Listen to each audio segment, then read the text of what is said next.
Hey everyone, and welcome to Comics from the Multiverse, episode 184. This is a DC Comics podcast from MailFuzz TV. I am your fearless leader. Yeah, that doesn't sound right even coming from you. Your brain tried to shut that down. Some might refer to me as a legend. Some might even call me... Name one some. I mean, you could be infamous and be a legend. Like, you know, I'm trying to think of one, but I can't right now. You know, like H.H. Holmes and Jack the Ripper are legends. Some may even call me the spark that fills their day with joy and keeps them going. I suspect no one has ever called to this inner turmoil. I don't know. Someone might have.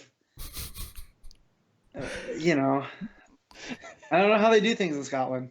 That could be an insult for all we know, Connor. That is true, yeah. Right? Scotland is a strange place. It is. Yeah, it's like upside down Britain. Mm-hmm. Well, it's Britain, but England, I should say. Yes. Yeah. I'm Peter. Joining me, as always. Some refer to him as a bear. Some might even call him... all. I'll concede most on that one. Uh-huh.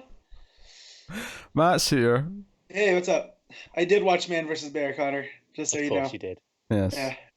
Yeah. Kept me from going to bed that night because I had to stay up to see what happens. And also Connor's here. Yeah, I am. I thought you were going to get really insulted, so I'm like, yeah, that was low key enough. I'll take it. I get the most adjectives. Matt gets one or two. See, I thought you were going to do adjectives for me, just pretty negative ones, and then you didn't. So you're like when Brian Wood wrote adjectiveless X-Men. That's what everybody called it. Yeah, so you're adjectiveless Connor. I'm okay with that. Oh dear. Yeah, this is a DC Comics podcast. Every week we get together, we talk about DC Comics. Coming up on this week's very light week for books, we have Batman 84, Justice League 37, Lois Lane number 6, and Young Justice number 11. And that just happens to be all the books that are out this week that we happen to read and cover. Because it's a light week, of course, me and Connor are both going to do a couple of Patreon books early in the month this time. So Connor's going to talk about Red Hood Outlaw 38, and I will be talking about American Vampire number 2. And we also did ask for questions, and we got a bunch of questions from the Twitters, I think one or two from the emails, and we're going to dive into those. So that is the plan. A little bit of news as well. So we actually have a bit of a hard deadline, at least for Matt. I mean, we might go a little bit longer without Matt at the end, depending on how tight it is when we get there. So what we're going to do is we're going to do news and then books, and then we'll do questions after books. And that way, if Matt has to miss out on a few questions, it's not a super big deal. So that's the plan. So here we go. DC Comics, and there's a couple of bits of news. Not a whole ton, admittedly, but we got the actual creative teams announced for Wonder Woman 750. All the pairings as they were. We had a big list of names when they solicited it, but there was no matchings. I think some of the artists were missing, all that kind of thing. So just to run down who's actually with who here. So Orlando is doing a story, the main story, which is tied into Year of the Villain, oh joy, with Jesus Marino. Yep. I was going to say, I suspect we might all skip that one. Yeah, we very possibly will. I mean, honestly, Year of the Villain as a whole feels like a big wet fart to me at this point. Yeah, it does. I'm over it. In terms of all the tie-ins, no need. Nah, completely useless. And I've heard just from other sites and podcasts and whatever that apparently it's having like zero effect on anyone. I'm not surprised. Buying tie-ins so that they're keeping up with the whole story. I mean, even we're not, and we're the kind of the target demo. You want to do that. I think the better question is, what whole story? That's a good point. There is not really a whole story. Well, it seems to be building up to the dark, what's his face? Batman Who Laughs and his team versus Lex and the Legion of Doom. There's the idea that you've got Doom versus Chaos, but and that appears to be what the mini is going to be. Because the one thing I have heard is that we've all been suspecting that all these Dark Multiverse characters are going to show up again, that they're setting up for something. I can say that is true, that there is confirmation from an early sort of preview of a certain issue. Has Pete got sources? Not really. No. He's been very cagey about this. Like I'm trying not to spoil things too much to tell you what book it is, but is it a book that hasn't started yet? It's not started yet. No, it's just something Okay, that's. I'm pretty sure I know what it is. So it might be probably do. Suicide Squad. No, it's not Suicide Squad. No, I know what it is. It's not Legion because that already started. There goes my answer. Look, it's Good start. the Hella Risen thing, right? It's the actual Yeah. tying in The event. the event of You're the Villain. Justice League Dark. No. Oh dear. There was never a third character in Dumb and Dumber, but I feel like Matt would be the prime candidate. Y'all want to hear the most annoying sound in the world? Oh God. I'm not going to do it. Thank you. Good job we didn't say yes, isn't it? Yeah, right? Thank you. And if you're watching the video version this week, by the way, no, Connor's not broken his back and is being held up by apparatus. He's just sitting at a weird angle, so he looks really You should've funky. said- This is the same angle I always sit at, in the same chair. It's just that the camera's moved, so it looks different. Well, the same Just put difference. the camera back where it was, I Connor. can't, 'cause I had a different TV in front of me. I got a new one today, so I've moved this one into here, and it's a lot bigger. So if I put it up there, it will be like looking down at me, like a god's view upon me, and no one wants that. Like I look at you all the time anyway, so what's the problem? And there's a vacuum I shall return. There's the vacuum. I love it. So the video audience are getting some prime Matt ass action. Also some cat directions or whoever he's yelling at. Okay. Cat's got to be stubborn, of course, when you don't want them to be. Of course. Anyway, so yeah, Orlando and Marino doing the main story, of course. And then we have Greg Rucka with Nicholas Scott, obvious pairing. Oh, what a team. I know they spoke how cheaters in their story. So Ooh. But that was a nice. Gil Simone will be with Colleen Doran. Margaret Bennett will be with Laura Braga. Scott Snyder will be with Brian Hitch. Mariko Tamaki will be with Elena Casagrande. Cami Garcia will be with Phil Hester. Shannon and Dean Hale will be with Riley Rosmo. And Vita Alea will be with Amanke Nahilpin. And I probably butchered that name. I've always struggled with that name. Fun name. Yeah, honestly, phonetic. I like most of those teams, like quite a considerable amount. Yeah, the Snyder Hitch one is curious because I don't think we've ever had Snyder writing solo. Solo Wonder Woman, no, don't think so. No. And yeah, that could be interesting. Mm-hmm. Yeah. So, and we also have pin-ups in the book by Emanuela Lupacino, Travis Moore, Liam Sharp, Ramona Fradin, Bleakwith Evely, and Jose Luis Garcia Lopez. So, I wonder if they're in the digital edition, because sometimes those are only in the physical. that's true. The good news about pin-ups, though, is typically you can just see them online anyway if they aren't in the... If you really Yeah, want them. I might need that Lupacino because I don't know how I feel. I don't even mean anything sketch. I just mean they're usually shared on Twitter and stuff. It's not like pin-ups just tend to spread, you know? Usually the artist will put them up after the books come out, just so everyone can see them. Yeah. So, there you go. That's cool. So we had that, and then another sort of little thing here is that we have a title for the third White Knight book, which has already been worked on by Sean Murphy. We now know it's called Beyond the White Knight. Now, some people are speculating if that means we're getting a time jump to sort of Batman Beyond sort of era-esque shenanigans. I'm not convinced it's definitely going to mean that, but I mean, it's possible. No, but we saw what he did with Duke, and if he wants to introduce a Terry McGinnis-like character, I'm here for that. I could see it being kind of like how those flashbacks to the past in this one. Maybe there'll be flash forwards to the future, but I still expect the main story to be, you know, this Batman and this era. Yeah, I think it's a little while out because he was talking about his timeline for the next year or so of working, and I think he's doing a creator-owned book before he does that. I think he's doing a Kickstarted one again. I mean, that's okay. We can space these out. That's fair. Oh, to be fair, though, he did post a screenshot of his word processor with the title all ready to go, and so he's clearly doing some work on it. Interestingly, he is using Microsoft Word. I recognise all those buttons. Yeah, no, here's the tweet. The schedule for the next year is finish Curse of the White Knight, crowdfund and complete a creator-owned OGN in 2020, and then start Volume 3 of White Knight. So... And by start, it could be drawing. If he's writing it, he could, everything. yeah. I would expect it, late 2020, early 21 at best. Yep. And then the other, just a little bit of news I've got is about who's replacing Alfred in terms of his role in Batman, which came out this week, Tynan. So if you want to skip this, if you think this is a spoiler, I mean... This is another thing from Tynan's newsletters, which you should all be subscribed to because they're great. Stop being a shill. All right, so...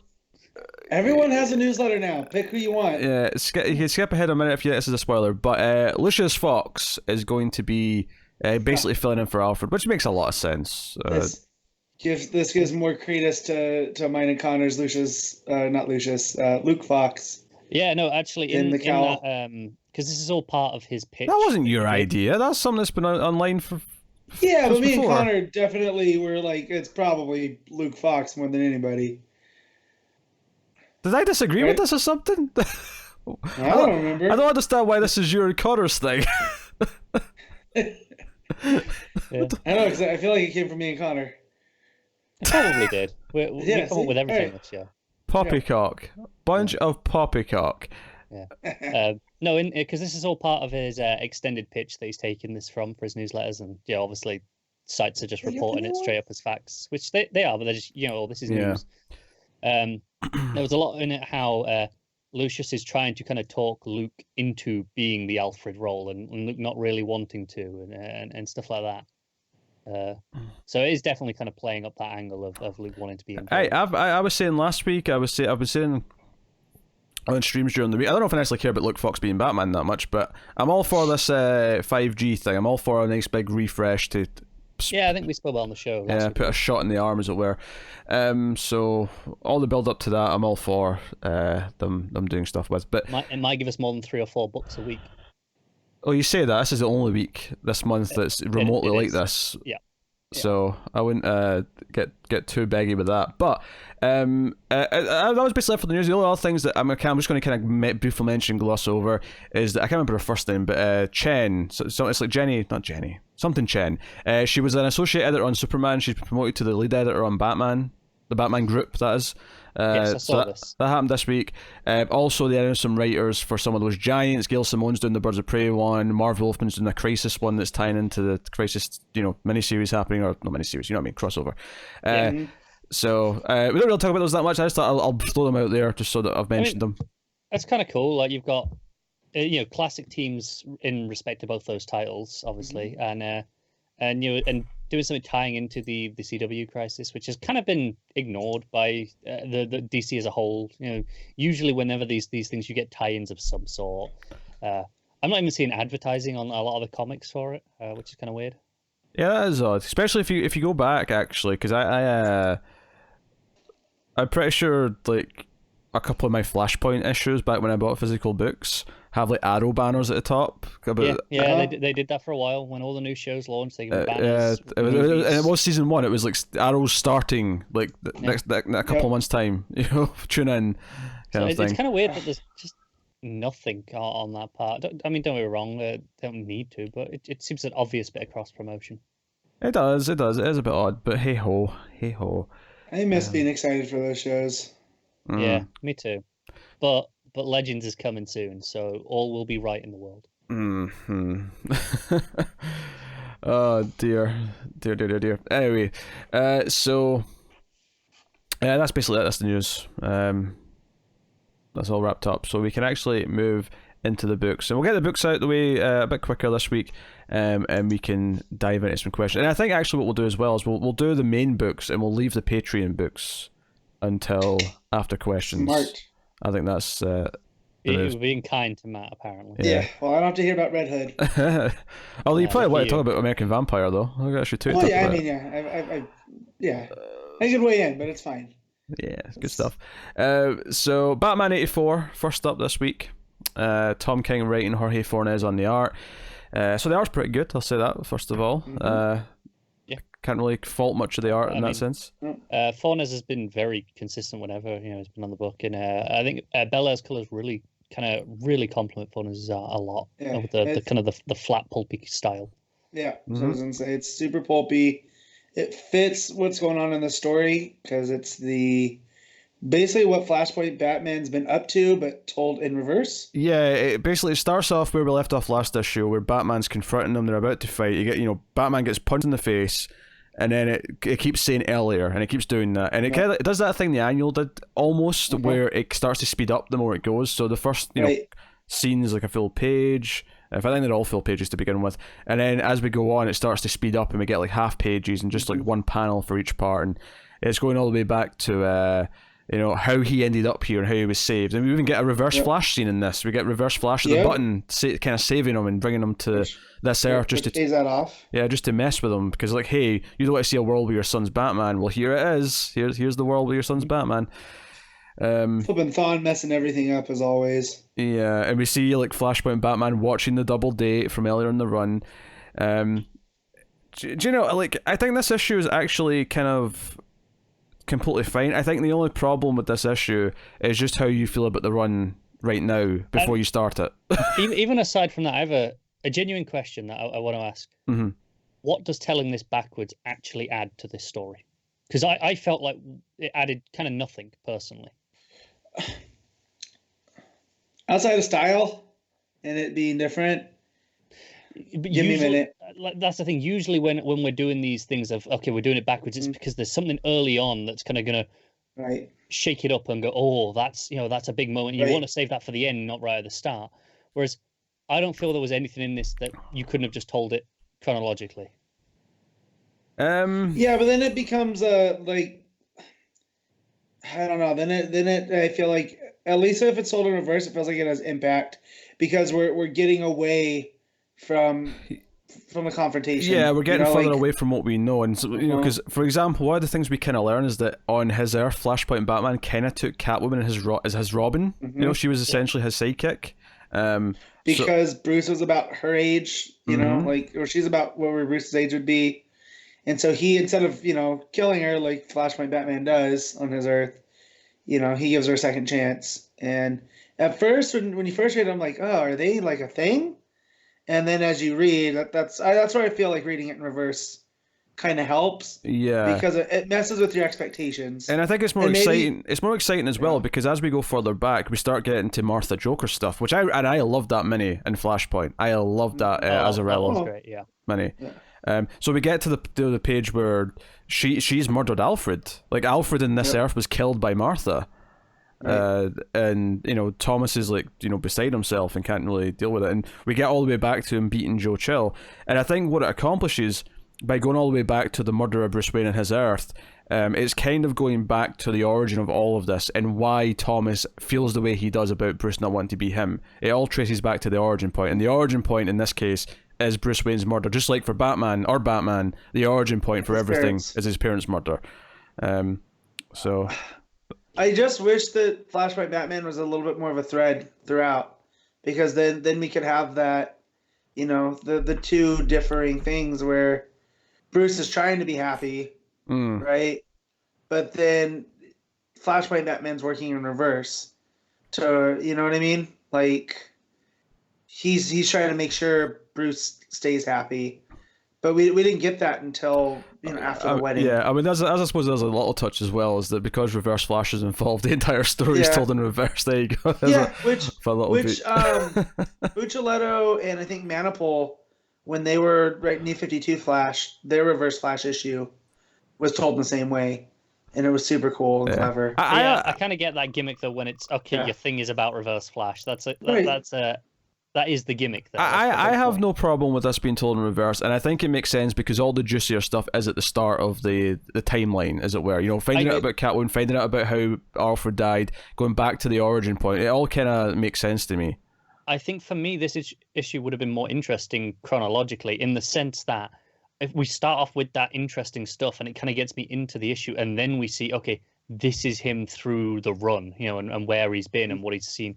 Whereas and with the full context. This way around, I'm like, yeah, okay, it's beats from the run. He was there. I know. We kind of got that already. He's been around. I was kind of borderline skimming through the pages because I'm like, yep, seen this. And while the back half is more interesting, I feel like if I'd had that first, maybe I would have enjoyed what is, the first half more. I'm okay with it in this sense. I think this issue is actually solid. I think the only problem with this issue is that they've not justified Flashpoint Batman as the main villain of this entire run before this issue. And it seems like he didn't come into it until late, because if all he wants to do is Bruce to be happy, then he should have helped the marriage go off and should have stopped Bane before, right? Like, well, we see him he watches the potential wedding kind of like fall apart. So clearly he wanted that, and that's what he wants now. He at the end he says, stay down and marry the girl and be happy. Like, finish this. I just think that with him, like the dude that shoots bad guys in the face, like he would have stopped Bane before Bane got the city going. Like, because Bruce would have stopped at the wedding, right? Like, because he was happy. Yeah, that part's a little bit murky. Yeah, because we see, if you go chronologically, the last thing we see Flashpoint Batman see is the proposal, then the scene with Joker in the church. Right. And then he goes to Bane and says, "How can I help?" And it's at that point, why doesn't he just shoot Bane? Because that's what he does, right? And just let Bruce get married. Because that's the whole end point, right? Is he's thinking that if Bruce is happy, he doesn't have to be Batman. Yeah, this is a fair critique. My guess would be that he still intended to do the whole City of Bane thing because he wants to essentially, basically do the job and save the city so that Batman doesn't have to make him redundant. By obviously, our Batman's never going to be okay with how he does that. I mean, that's we know that.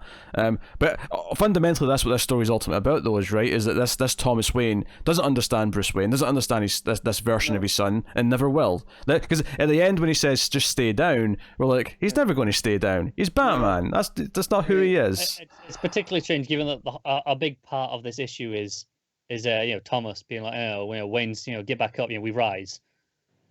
Right. That was a big beat earlier on in the issue. So it kind of feels weird when he's acknowledging that. Oh yeah, just ignore all of that. At the end with that advice. I don't think that's a mistake though. I think that's an intentional hypocrisy or conflict in the logic of his character, is that he's expecting Bruce to do this. Purpose. Yeah. I think that's intended. I just think too how much that he leaned into Bruce and his mom, right? That whole I am Batman arc. Mm-hmm. Yeah. Right? Was all about him and his mom. And I think about that would have been a good time to reveal Flashpoint Batman. Just kind of That's funny in play. Started to lean back into that a touch with the coffin in the desert and stuff like that. Right. But then that's all gone again now. Oh, wasn't I Am Batman before the button, though? That was after. That was one of the first 3 arcs. Yeah, that was the first 3 arcs before the button, so it couldn't happen before that. Right. Oh, that was on me. Because that was unlike. I think that was the third arc, right? Yeah, that was the third one. Yeah, like mid to late teens, I think, and then Button was early 20s, right? Because it was I Am Gotham, I Am Suicide, I Am. Wasn't it I Am Bane? It's I Am Bane, yeah. Yeah, so was Iron Bane? Yeah, there's not even an I Am Batman story.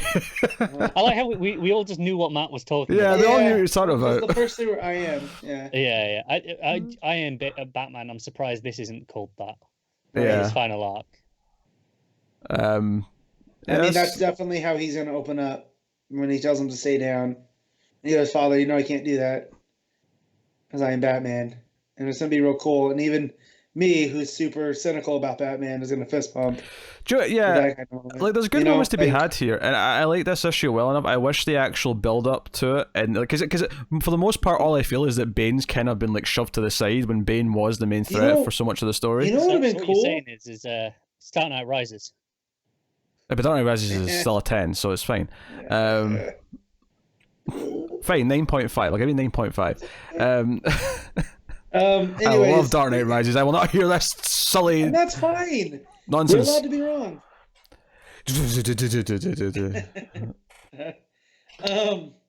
Damn it! You made me lose my point that I was going to make this year for Dark Knight Rises. My plan worked. My plan worked. Yeah. It would have been nice if we didn't have all those issues of nightmares. Like, that would be cool. I agree. Yeah, there's a lot of things in this run that would have been nice if they didn't do this or they didn't do that. Honestly, though, I think Nightmares is the big one. See, if you take out those 7 issues of Nightmares, like, a lot of my fatigue at this point would be gone. Like, that would solve so much for me. You could have used that a little bit better instead of being super experimental, which good on him for trying. Tell your story a little bit more efficiently. Yeah, I'll get out of interest. If you literally just cut those issues out entirely, you know, what do you miss? No, because there's the through line of Selena, like his you know, his subconscious. He knows that's the piece that's missing. Maybe you just have the Selena issue then. Yeah. Right. You cut it to a couple issues. So then, but even then, let's say it's 2 issues. I mean, that's what we said at the time. 5. That's what we said at the time, though, right? We said this 7-issue thing should be maybe 2 issues of, you know, right. The whole but now thing. Looking back on it, and this is the penultimate, it would have been nice instead of like Bane being pushed to the side, and now we're dealing with Thomas and Alfred's death not landing as it should. It's just it kind of feels like, you know, we knew it was kind of rushed because they cut it off at 85 instead of 100, but that's the thing. I don't actually feel like the pacing has changed at all since that announcement. It feels exactly as it always did. But I feel we could have, you know how King likes to decompress. I feel like this could have been, you know, I don't want to say seeded throughout, but this issue could have had more of an impact if he had more issues. Yeah, I mean, obviously, the biggest fault of this run, looking back on it, is always going to be how none of us really believed Alfred was dead, because apparently he is really dead, and we're dealing with that soon. Yeah, but like of all the things that we've complained about, and you know, like going back to probably the wedding, right? It was the first big mistake that we all really agree on. Which, to be fair, 50 issues to your first big mistake is not bad. Yeah, like don't wrong. There are things I disliked before that, but that's the first big mistake. And like I say, you know, that's not that bad, 50 issues or so. But that was the point where it felt like there was something not right for the first time. So here's the thing. I want to kind of compliment King anyway. A, because he's tried a lot of stuff. He's been experimental, and I kind of appreciate that. But also because there is something here. I can kind of see the core idea that he's trying to do here with Thomas Wayne. This idea that he sees the Batman as this curse, as this horrible thing that he's become.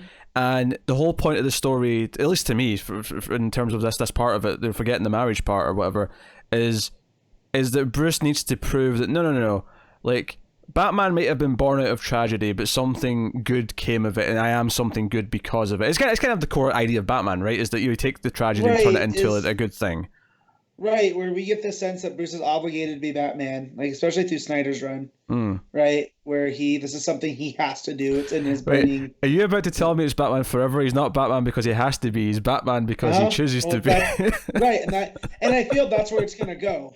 To an extent, maybe. I feel like I will say that King, if that's where he goes, King has handled it infinitely better than Forever. Oh sure, yeah. I mean, says like I'm not gonna lie.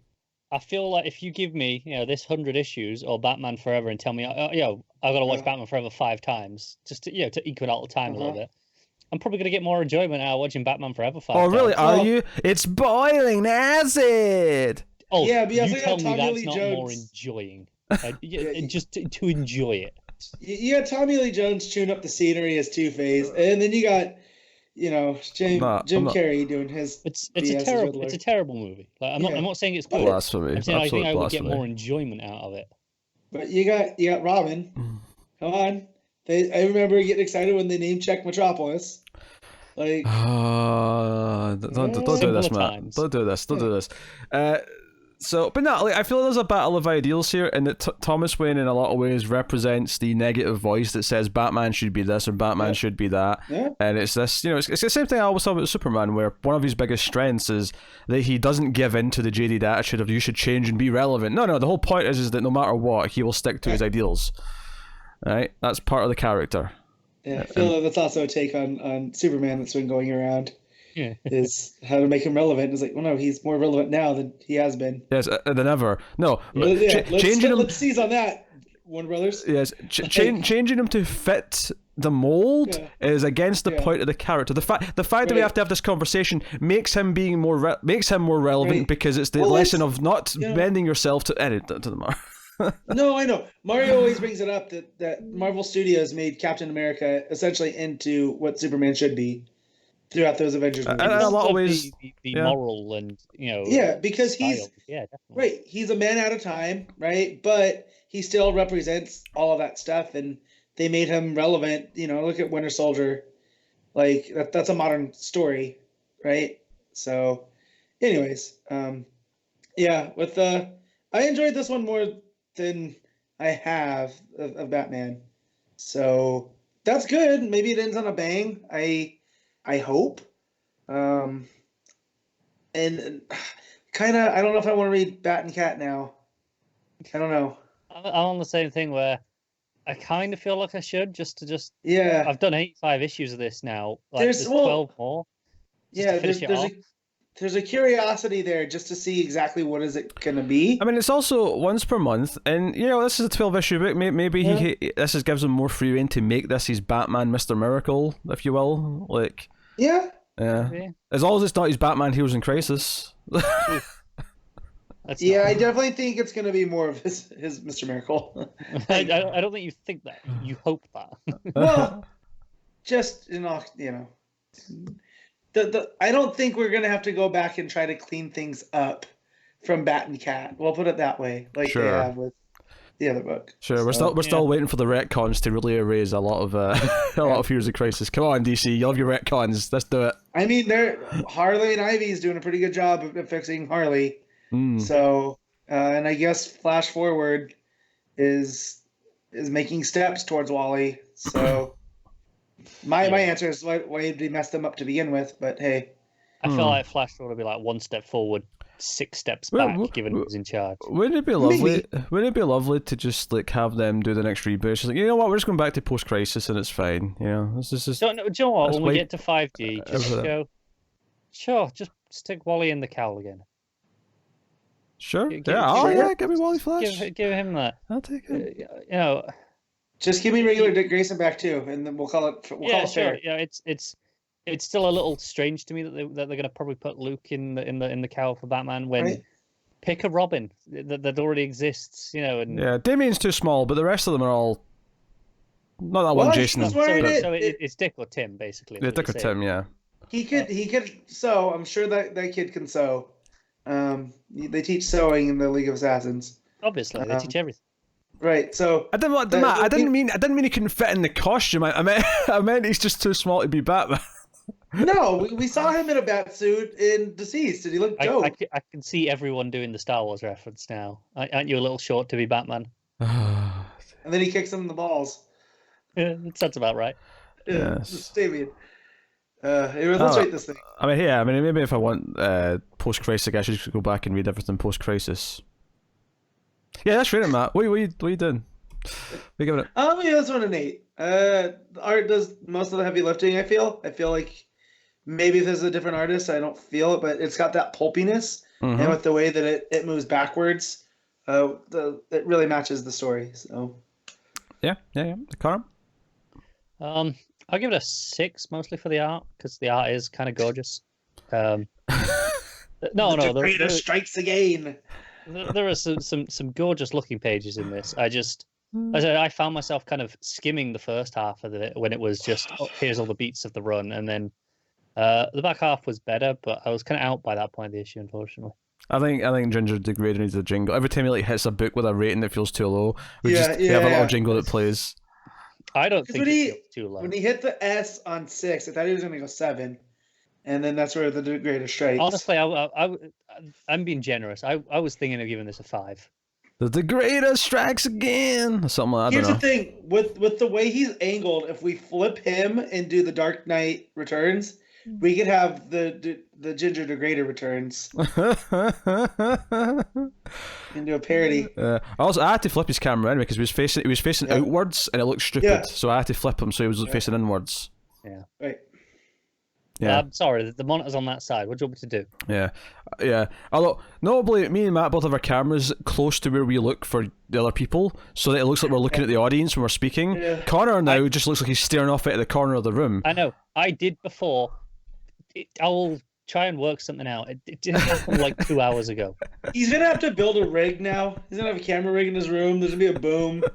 And, I'm there going, can I like just hang it down and dangle it? Just dangle it. And then just, it'll, what can I do? Yeah, I'll give this a solid 8. I think, honestly, like, the only problem with this issue is that the build-up to it means that it's not as effective as it could be, but the actual content of the issue, both the writing and art, are really good. And I wish I still felt about King's Batman the way I did, back in the 30s and 40s, but here we are. So, but hopefully the last issue of the main book is good, and then Batcat's good, and I'm looking forward to Tynan's run. So we'll see how it goes. So that'll take us on to Justice League issue 37. Scott Snyder writing with Jorge Jimenez on the art. This, of course, honestly, my biggest problem with Justice League right now is that I keep feeling that the arc should be about to end, and I'm like, man, there's 2 more issues. I started this issue, and there's 2 more. It's a little bit too big. Yes. Yeah. It's a little bit too big. Because it comes up saying, Justice Do More part like 8, and I'm like, oh my god, this should have been done 2 issues ago. Yeah. So that said, this is full of great moments. Sure. But I don't feel this issue rises. It doesn't. It's not the sum of its parts. Like, those parts are really nice and really high. I mean, Matt, that's kind of how I feel about Snyder's run in Justice League as a whole. I feel like I know. There's lots of good moments, but none of them really have the weight because they just feel like moments on their own. Right, but like, whereas me and Connor enjoyed the 6th dimension stuff for what it was trying. Oh yeah. Here, right. Not that I've been on and off with this, because I mostly have enjoyed it. I just hear this issue, like you're saying, it feels like it should be rounding out, and there's still stuff to go. Yeah, but there is like 1 issue too many here. Yeah, I was ready, like, even last issue, because the last one ended with the whole, Hall of Justice becoming the spaceship thing. I remember at the start of that one feeling, I wonder if this is the second last issue, we're setting up the cliffhanger for the last one, and it wasn't, and I knew there was like 3 more, and I was like, oh, okay. And I was reading this one, and I'm like, yeah, I feel like I'm ready for like the big save the day moment right at the end of this one, and it kind of has that, but there's 2 more issues left, so... Yeah, and that's... I'm intrigued as to what the last 2 issues will be, because it does feel like there is... the conflict next issue that is unavoidable now. They can't put it off any longer. Yeah. Well, no, there's that, and if this is like Metal. Wasn't the last issue of Metal basically the epilogue? At least the last half of that. The last half of it was. It had extra pages, so it had a lot of epilogue stuff setting up New Justice and whatnot. And that might be the case, because this is an entire 40-ish issue run. Yeah, like my... 39, exactly, actually. Yeah, but there's an annual, I think, right? Was there? That sounds... Yeah, I think there was. There was, but I could be, maybe I'm wrong, but I think it was an annual. So you've got the big 2-page splashes at the start of all the villains and the heroes outside, racing to fight each other. I really like that parallel, back to back. I do, and I love him in his art. Mm-hmm. I know where you're going with this. It's our boy, isn't it? No, it's my girl. Supergirl's forehead. Yeah. Yeah. Oh no, it's not a forehead beat. That's an 8 head. That's bad. I think worse is our boy Guy Gardner. Well, I don't know. Guy what Gardner looks like he looks like a berserker going into battle wearing no armor. All right, I'm fine with that. He looks completely insane. Which, I mean, maybe that's the point. It fits. Yeah, it fits. But yeah, no, Supergirl. I was like, what'd you do to my girl? Yeah, I'm not. That's the thing. I'm looking at that Supergirl in this 2-page spread, and there's like 3 different things that come to mind. One is that she looks kind of like. She's actually like cheetah shaped, like her head with the cat ears, and then she has like a wig stuck on. Or she's balding, and that's number 2. Or number 3, I'm getting almost like a Klingon from Star Trek with a big forehead. Yep. Any of those apply. I'm okay with any of those. And then I'm like, the art's pretty good in this issue. Yeah, and I'm like, maybe that's how Jimenez is just drawing long hair, going back. And then I look at Canary, and I look at Commandy, and I look at, I think that's Donna Troy. I think it is, I look at Batgirl, and he just... Although, now you've mentioned Donna Troy, because I didn't notice this before, but there's something weird going on with Donna Troy's boob there that's kind of sticking out. It's sticking out kind of at a weird pointy angle. It's weird. So, other than that page. So the really cool. the 2-page spreads may be a little bit rushed in the small details department. All right, that's what we're saying. I really like the overall aesthetic, the way they mirror each other, and yes, I'm on board with all this. Yes, the lineup of the heroes chosen, and like Damien being right at the front is kind of cool. Notably, not everyone's there though. A lot of the heavy hitters are actually inside the hall because they're trying to make a justice totality with and they've got Alan Scott there. They've got 2 Starmen. They have a Green Lantern and a Flash. They've got the Starman from the past and the Starman from the future. Obviously, present day Starman was kaput. Was killed. Yeah, which tells me we need Jack Knight, and I don't know if that's in the cards. I know Robinson has a better relationship with DC. Hopefully. So you're thinking we're going to get a 4th Starman? All of the Starmen. Well, yeah, because it's not out of line. We had like 3 running around at one time. Oh, sure. I'm not saying it's unlikely. I'm just kind of cracking the joke. Like, someone's got to get the Cosmic Rod, and I don't see any. Courtney's not running around, right? Yet. Maybe she will be after the next issue. Yeah, so someone's got to have it. Maybe. Well, the staff this time. The Ultra Monitor is going to kill Hot Girl and Shane, but of course we saw last issue John Stewart, that is, in the Flash buggy thing. he zooms in. And he hits him, and all I could think of was something like in Home Alone, right? Like when Joe Pesci's falling down the stairs. That's the image that I got when he hits the Ultra Monitor. So now that you said that, all I can hear in my head is Joe Pesci getting up from the snow, going. Sidetrack real quick on Netflix. There's that series, The Toys That Made Us. Well, there's a spinoff from that, The Movies That Made Us. And one of the episodes is about Home Alone. And apparently, since Pesci has such a foul mouth and he couldn't get it under wraps, they allowed him to have those. So anytime he's doing that, he's actually cussing. That's pretty good. Joe, I saw actually. This is just a weird side thing. On Twitter this week, I saw someone tweet, "Hey, that cop at the start of Home Alone is played by the same actor that plays Harry later in the movie," and I'm like, "That's part of the plot. He's casing the joint, you dumb tit." Yeah, but I feel like that's on purpose. That's one of those dumb. Oh, I don't know. Reddit has shitty movie details. Oh, sure. I feel like that's one of them. I don't know. I believe in the stupidity of people. That's what I'm saying. Yeah, true. It's like the people who only just notice the plane ticket in the bin. Oh, you sure? Yeah. It's like, it kind of makes a deal about that. Yeah. See, this is why Pete would embrace Doom and I would embrace Justice. Because I want to believe people aren't that stupid and they're playing a joke. And Pete's like, nah, they're all dumb. they're all idiots. Talk to me in traffic, though, and it's I think everyone is like that. Yeah. Oh, dear. Anyway, so he hits the Ultra Monitor so hard that because we were having a debate last week because Matt couldn't remember if it was just the anti-monitor or if the others were inside him, and I said no, they're inside him. This proves it because he hits him so hard that the all 2 of them come spitting out of him.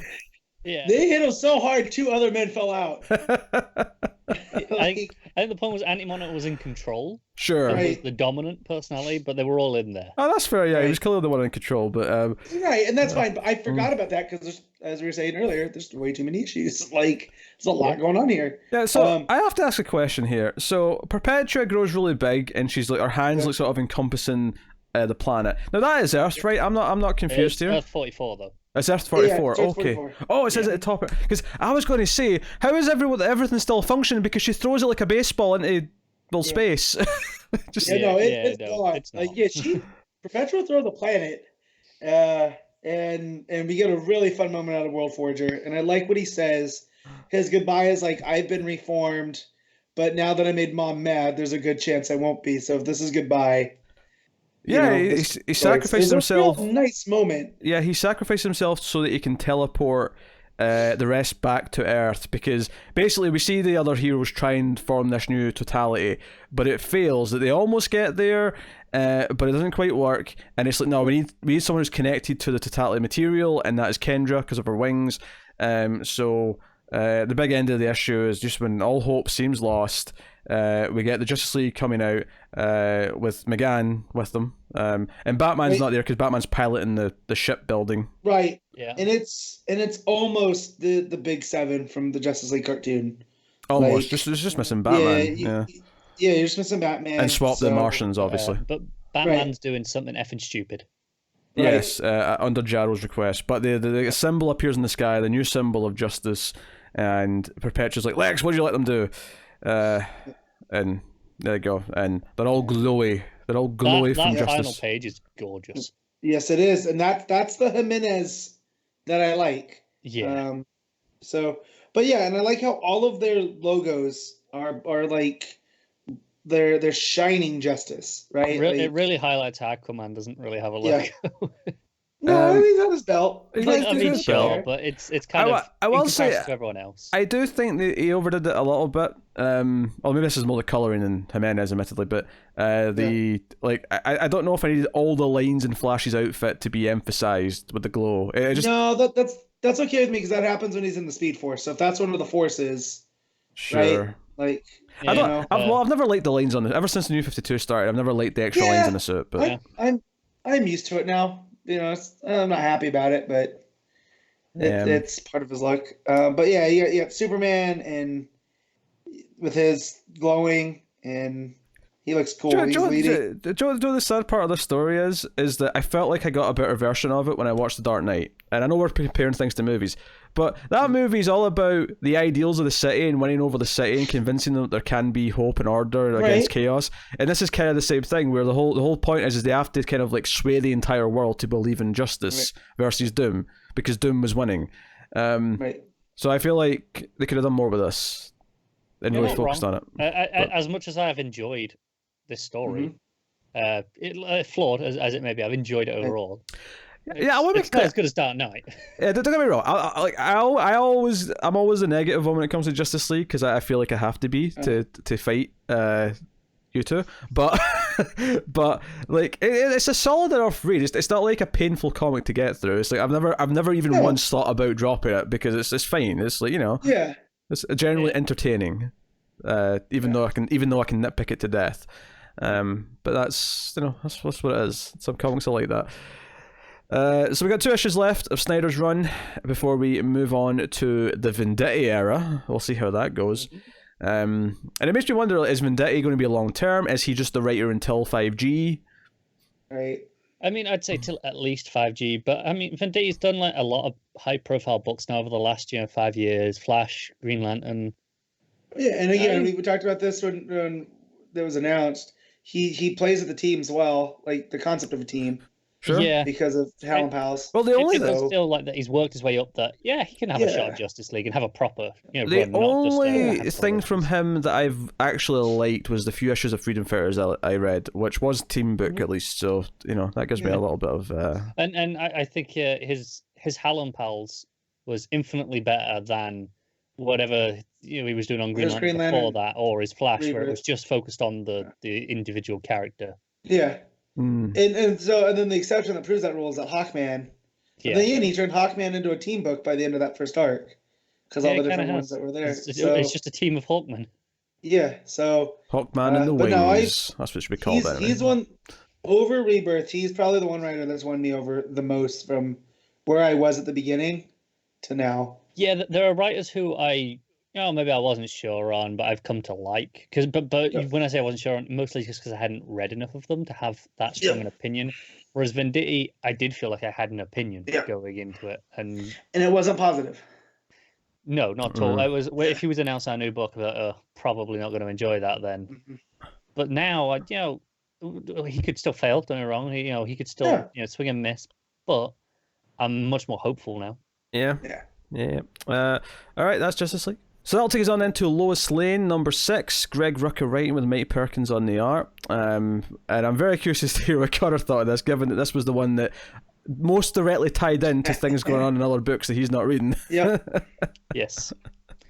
I'll cut to it. I felt this had little to no impact for me, having not seen it. Do you know what's funny about this? I think this is the best issue so far. No, I get that. I feel like if I'd cared about this story and had seen all this, I understand why. I can see the craft in this as to why this works. If you've read that, having not and just kind of coming into this aftermath, it's kind of lost all the meaning. While objectively I can see it's very good. A few little nitpicks aside. I get way more out of this issue with Rucka writing the relationship between Sam and Lois than I have with Bendis even in Leviathan. And it's a little bit unfair because that wasn't the point of Leviathan was their relationship. But the scenes where they just felt like part of the plot. Whereas here, Rucka gets to decompress. And it actually, I was like, oh man, Sam Lane's gone. And in the same month where we lose Alfred officially and lose Sam Lane, officially, why am I more sad with Sam Lane? It was a character I don't really care about. It's because I didn't care when Sam Lane died. I mean, I wasn't like happy he was dead or anything like that. But it was like, okay, Sam Lane's a character who's around. He serves his plot purpose usually. This one issue, which the structure of this is that his funeral's playing out, and then the wake afterwards as well. And as we see, a couple of pages, typically silent, barring one or two little moments, typically silent pages of the funeral in the rain, very moody, very atmospheric. We keep flashing back to different times in Lois's life with her father, one of which when she's a teenager, and it's just how she would challenge him as a teenager. The first time they really kind of spoke about Superman when he was kind of new on the scene, and she clearly had a thing for him, and he was kind of calling her out for that. And then later on, kind of down the line, and my favorite part of all this actually is the one that happens because we'd seen the scene before. I can't remember if it was Action Comics or if it was Leviathan or if it was whatever book it was in. But when Lois told Sam that Clark was Superman, whatever book that happened in, I really like that, where he comes back, because all throughout the issue, every flashback, you're kind of like, okay, obviously it's showing us all these emotional beats in Lois's past with him, but I'm still kind of coming out on her side every single time. And what I like is that last flashback where he comes back to talk about Clark being Superman, even though he can't really just jump and be okay with it because of who he is, that's the one and only time we ever see him say, I'm going to try because you're my daughter and I love you, and I'm going to try and be okay with it and deal with it. And to end on that beat is the last flashback. I think it was the last flashback. I think is the perfect kind of thing to just make us care that he's dead. So he's like, no, despite who he was going to try for Lois, and that's what the relationship was. It was despite all the fighting, all the turmoil and everything, he would always try and be a father. And it was good. It was real crafted. And she finally has her breakdown on the last page because it was, he could have understood. He could have believed in Superman. And I was just like, oh man, Rucka. Yeah, that final line's fantastic. He could have chose to believe in Superman. He was almost there. He almost was ready to believe in Superman. It's good. It makes me look back at Leviathan too to see why they went after him so hard, right? And they used his tactics, but they had to take him out because they can't have him running counter to them. Like, imagine now a world where Sam Lane does believe in Superman. Even just think about what does that mean? What this represents in terms of the story. Like we talk about how sometimes it'll be kind of meta and it'll talk about the characters, and we talk often about Superman believing in Superman, all going along with the sort of jaded idea that people have in the real world, right? I almost kind of see this as imagine this is like a kid, and when I say a kid, I just mean the of the two, not like an actual child, but the kid of the two. Try to convince their parent who's older, has really old-fashioned values and won't come around. Like this idea that you almost had them ready to kind of accept, what they'd been believing all this time was wrong or something. What you apply that to politics, or you apply that to whatever. She basically, was turning her boomer father into a more forward-thinking person. Well, that's exactly what it is. Yeah. It's that he was so set in his ways, and when you think about what Superman represents, and then what Sam Lane represents as, this military figure, this guy that's by the book, and he's still an alien. Like that's what their whole conversation when she tells him is about.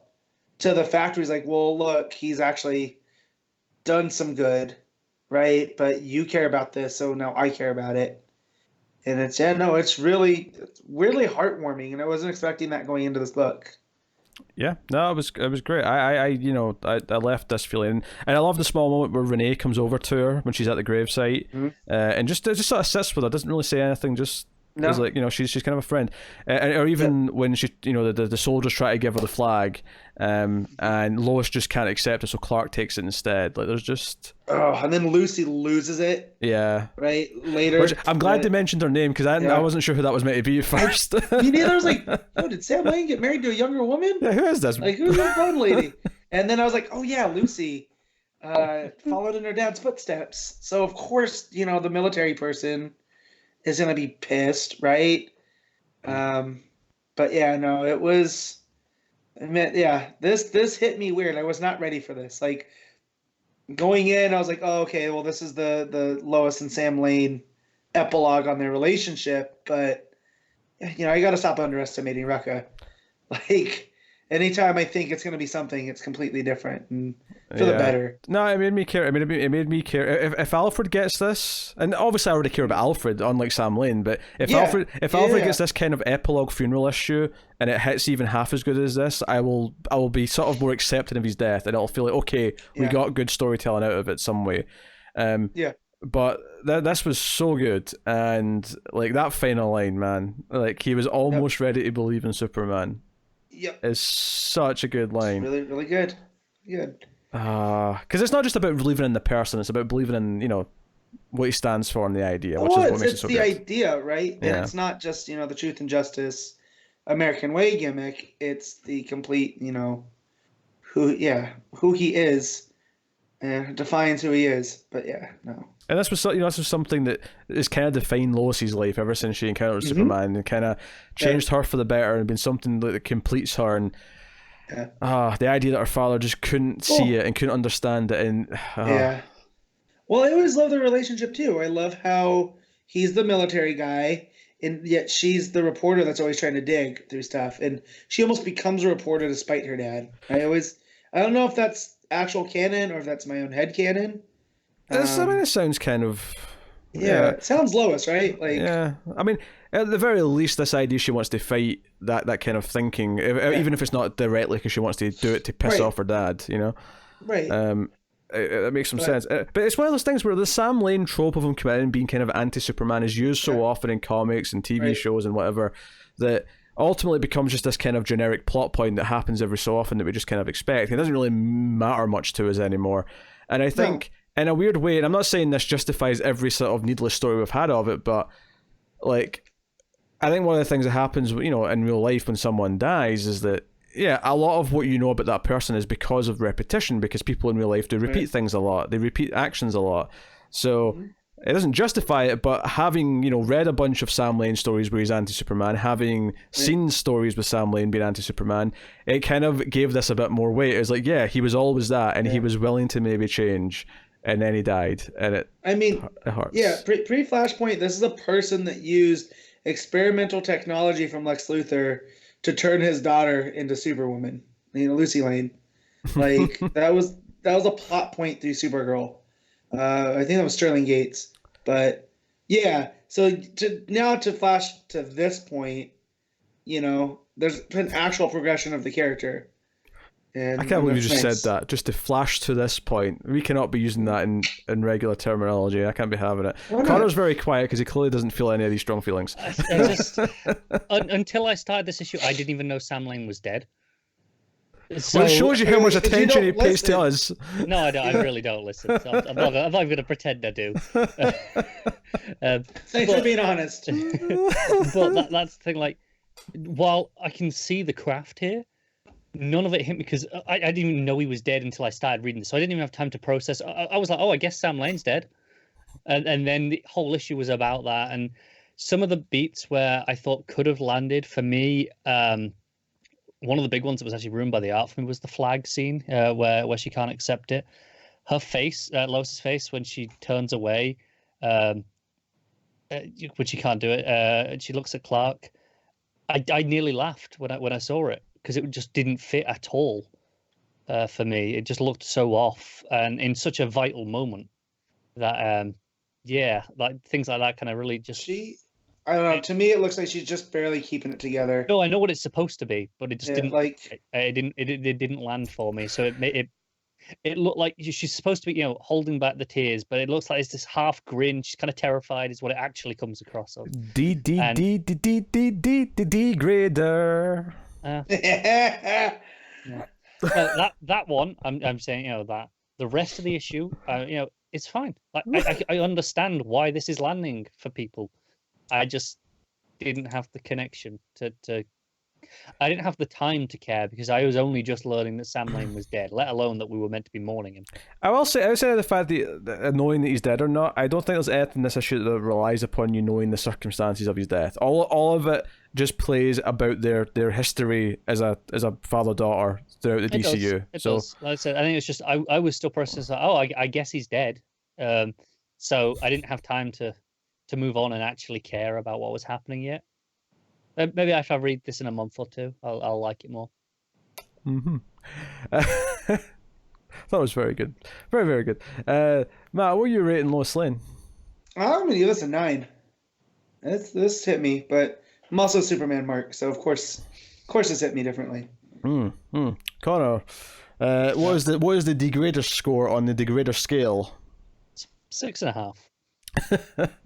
Of course. I am also going to give it a 9. I thought this was fantastic, and was as soon as I knew it was my book of the week.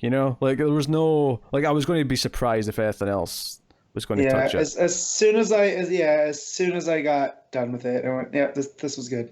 Yep. I didn't have a great week, folks. I'm sorry.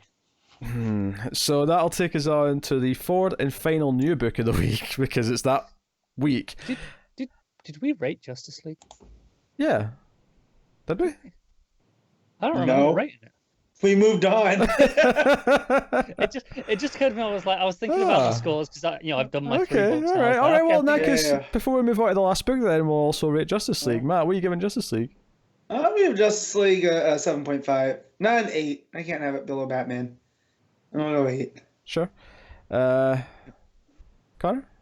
I will give it the 8. I think the big moments just kind of pull it up enough for me. I'll give it a straight 7. I thought it was good, but even though I have my my reservations, but it was good. It's fun overall. So I'll tell you the fourth and final new book of the week because it's a really weird week. Arguments. I mean, the argument could be that we should have read that 80-page Christmas special thing because it was such a late week. However, because it was villain focused, I didn't want to because I'm sick of this year of the villain crap. I think just none of us really wanted to read it, to be honest with you. Yeah. That's exactly what it is. There's definitely other ones that I'm more interested in and worth reading, but that one I had no desire to do it. I think the problem for me is with those 80-page things, I find that there's usually one good story in there. Even in the bad ones, there's usually one good story that I'm like, yeah, that was pretty good. Wasn't worth reading the other 70 pages for though. So and I just suspect that's probably the case here as well. So Young Justice issue 11, Brian Michael Bendis writing with John Timms on the art. I didn't even finish reading the creators before Carr took his headset off. It's just despicable. Disrespectful. I know. So Matt, this is the team shot. We actually start with Naomi kind of talking to what's her face? Gloria? Dr. Glory? Dr. Glory. That sounds right. Dr. Shady, if you ask me. Yeah. She's talking to Naomi, claiming that Superman, sent her from Star Labs. And then the portal opens that we kind of ended last issue with the Young Justice popping out. And Naomi faints because it's too much to take, and probably her powers drained her, I imagine. Yeah. And she wakes up, and the Young Justice are just casually sleeping around her house. Crashed. Yeah, they've crashed.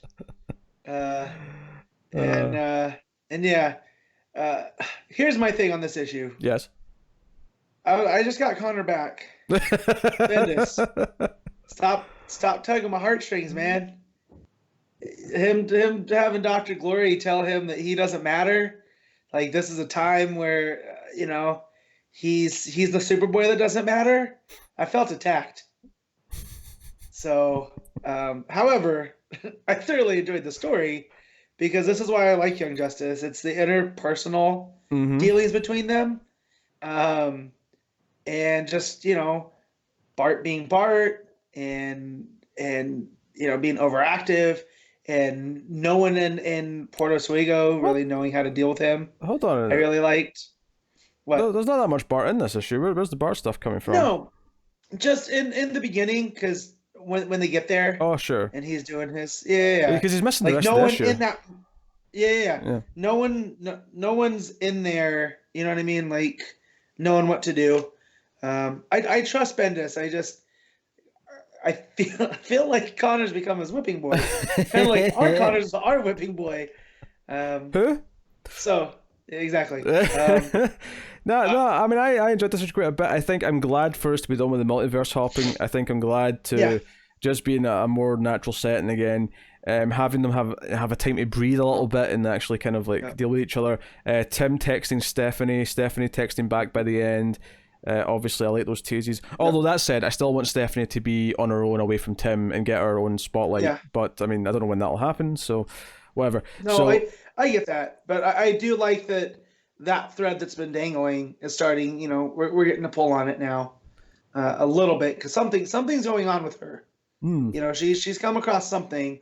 But here, I'd like to hear from people that if you're reading this, but nothing else that Bendis is doing, how this read for you, because I felt it was kind of dependent on reading action a little bit, and I'd say more so Naomi.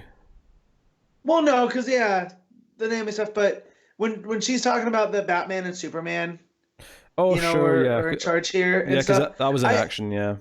Yeah, so me and you were familiar with that because we read action, but I just like to know from people that aren't if this was something that you instantly understood, or if it made you curious to go back and check. Given Bendis' fan base and the numbers that all his books do, I'm going to hasten to say that the vast majority of people who read any of his books probably read all of his books. Mm-hmm. Maybe. That'd be my guess. I'm curious for those that aren't. But no, this is almost like a Naomi like half issue because it's very focused on her. Yet it's almost like Naomi guesting with Young Justice, or Young Justice guesting in Naomi, which I'm fine with because I enjoy Naomi. We got that shot of the dad sleeping with his blaster on his chest just in case. I thought that was a fun little visual. Yeah. So basically, Tim's art's really good. Tim's art's really good. Fits the tone of the book. It has been for a while. The plot is basically that when Naomi wakes up and she talks to people, she's talking to Connor. She mentions the Dr. Glory, and Connor's like, "That's the one who trapped me in Gem World." So he immediately zooms off to go and confront her. And she intentionally kind of hid and sort of snuck away at the start when they all showed up because you're like, oh shit, Superboy's here. So she actually tricks him and beams him to another world again, to the Warlord, who's a very very Thor-looking helmet he's got there. And as I've been over this, Vikings wouldn't have worn helmets like that, but we're good. We can move on now. Sure, yes. Honestly, my only critique of the issue ultimately is that Tim insists on going by Drake, and I'm not happy about it. Yeah, that's driving me nuts. The suit's ugly. The name's dumb. I try not to be this negative with new things anymore. Like, this was me like 5 years ago. It's not a good look, and I still don't get I get that he doesn't want to be Robin, and I get the meta reason that we can't be having, Damian as Robin and him as Robin, despite the fact we've had multiple Flashes running around at the same time. That's neither here nor there. Yes. But Drake is such a bad name. Pick another bird of prey. It's really, it's really bad. The book ends. Stephanie's last text saying, "Tim, where have you been? Help." So she is doing something that's going to lead to plot. The scientist is trying to convince them that Connor wanted to ditch them. Hopefully they don't believe that too much. Yeah, Dr. Shady. Dr. Shady.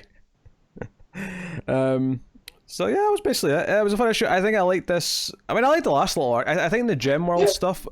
I was glad to get out of Gem World, and even though I liked the stuff in Earth 3 a little bit more, I think your mic's going. I am glad that we are back on Earth 1 or Earth 0, whatever we're calling it, and Earth Prime. That's not Earth Prime. I'm pretty sure it's not Earth Prime. No, that's what it was in Infinite Crisis. I've been reading a lot of Infinite Crisis tie-ins. Now that I'm checkmate. Yeah. Have you now? Yeah. So. I thought it was a solid issue. All the character stuff read very well. Yeah, it was good. Yeah. Was it in the Tomasi stuff? Did we go to Warlord? When I feel like we've been to Skatars recently, but I can't remember where. So I can't remember. I remember we went to Dinosaur Island and dealt with that stuff. Yeah, that was Tomasi Superman. For sure. So I'm gonna have to look this up. But even though I'm not a huge fan of this, I love that aesthetic of this kind of not quite Conan the Barbarian, but kind of world. So I'd like to see how Connor's gonna fit in there, how they're gonna get him back. So yeah, no, I really enjoyed this. All right, can we give it up? I'm gonna give this an 8.5. 8.5. I'll give it a straight 8. I thought it was good fun. But that'll be it. Oh, I was about to complain that Connor's taking too long, but he sliding back in. Yeah. We could turn that into a GIF, like all the kids do, slide into DMs, like because the way that he slid in. I feel like that was perfect timing. Yeah, it was. Because I kind of came in the room and I heard the headphones down, so I heard muffled. I heard people going, I'm going to give it. And I was like, that sounds like wrapping up time. All right, well, I think it's probably worth doing the best of the week stuff just now before we do questions, just because we've just talked about the books. It makes more sense. I know, is Connor going to be able to not put Red Hood in the top 5? I think I'll manage somehow. Yeah. Okay. So best panels / moment, best art, best cover, best top 5 books usually, but in this case I'll just be ranking the 4 or 3 that we read. So Matt, what is your panel / moment of the week? So as much as I want to go from Justice League with the last page, I'm gonna have to go from the last moment from Lois, where Sam was about to believe in Superman. I'm going to jump in and take the same one. There's nothing else that comes close for me. Yep. That's that. Connor, what's yours? I've got to go with the last page of Justice League. Yeah, there you go. It was a great page. I loved it. What's your mark? So that'll take us on to best cover of the week, which I've not actually looked at properly yet. Yeah, it's kind of rough this week. It's slim pickings. Yeah. Well, we only had 4 books, so I mean, yeah, but none of them are particularly outstanding. No, I mean, I think I'll personally just go with the Justice League variant. So Tony Daniel, it's pretty solid. It's not like the best cover we've ever had. No. Shop, but it's solid. Yeah, Matt? I'll go with the Young Justice regular cover. I like it. It's bright. Diamond's taking a while to load for me. Me and Matt went too quickly, apparently. I don't know. Usually I do that, but I did that before when I was waiting for you guys to sign on. I went and looked over my stuff. I mean, I knew my other ones, but this I just looked at now, and because there was so little choice, it didn't take that long. Yeah, for some reason, Diamond initially always takes ages to load. Once I actually get into Diamond, I can go page to page easily. But for some reason, the first time I boot up Diamond, it takes ages. I have every a time. couple of sites like that. Diamond's not one of them. Comixology is always like that for me. Oh no, Comixology is usually fine for me. But hey, so I will pick.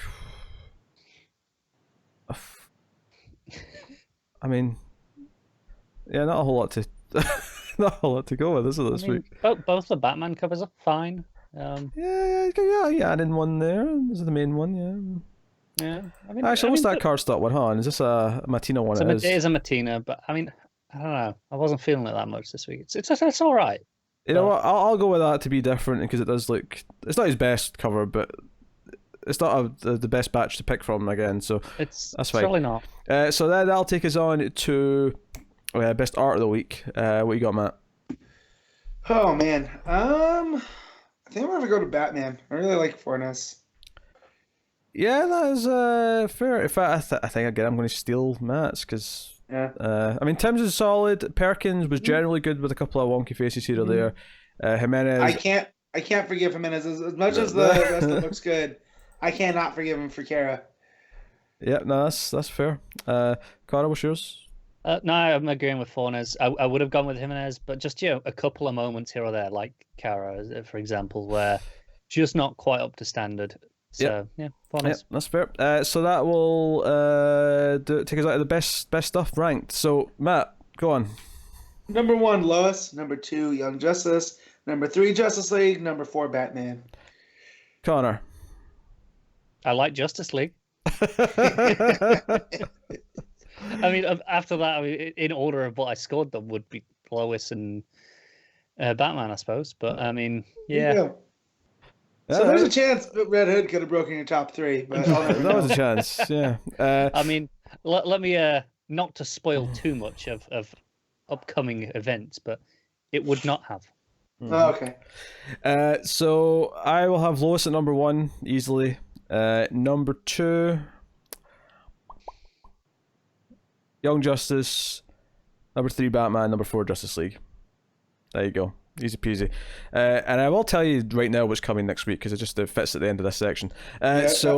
Coming next week, we have Batman and the Outsiders number 8, Batman Curse of the White Knight number 5, Batman's Grave issue 3. That's the Warren Ellis one, which I am reading. I had to think about that there for a second, but I am reading that. Detective Comics 1017, which we have all dropped, but this is the Tom Taylor issue, which means we will be covering it. Oh yeah, about my button. Tom Taylor. Beautiful. I had to hold that hiccup in so hard then because I didn't want to disrespect Tom Taylor. Of course not. Why Why interrupting that jingle? And then we have Dollhouse Family number 2. I think we're all curious a bit more of that. Stupidly excited for that. I don't know why. Far Sector number 2 is out next week. Oh hell yeah! Flash 84. Less excited, but we're getting to the end now. So it's there. I just realized Connor's the kite man of the show. The way that he just said "hell yeah" with complete sincerity. That wasn't intentional, like a reference or anything. That was just a genuine. I know. Harley Quinn and Poison Ivy issue 4 is out, which you guys are reading. We have Hawkman 19, which you guys are reading. Harley Quinn Villain of the Year issue 1, which we'll probably skip, but that exists. We have what's next on my list here? Justice League Odyssey 16 is out, which of course we're not reading. Ocean Master Year of the Villain issue 1. I don't know if I'll read that because I don't recognize the creative teams, but I do love Orm. Dan Watters, I've read a few things from him. I think he did a run on Lucifer at the minute. It's pretty good. Yeah, there's a lot of books next week, so I'm doubtful I'm going to bother. But you know, Mark Russell's doing the Harley Quinn one, unfortunately. But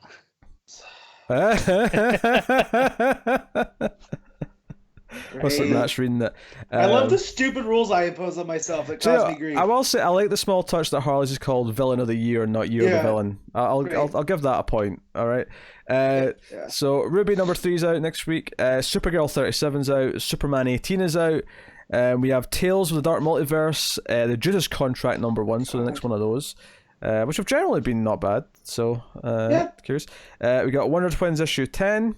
And that is the last regular issue of the week. So, just something you didn't mention that was coming out, and I know none of us are going to read it, but Dark Knight Returns, The Golden Child, it is happening next week, and there's probably people interested in that.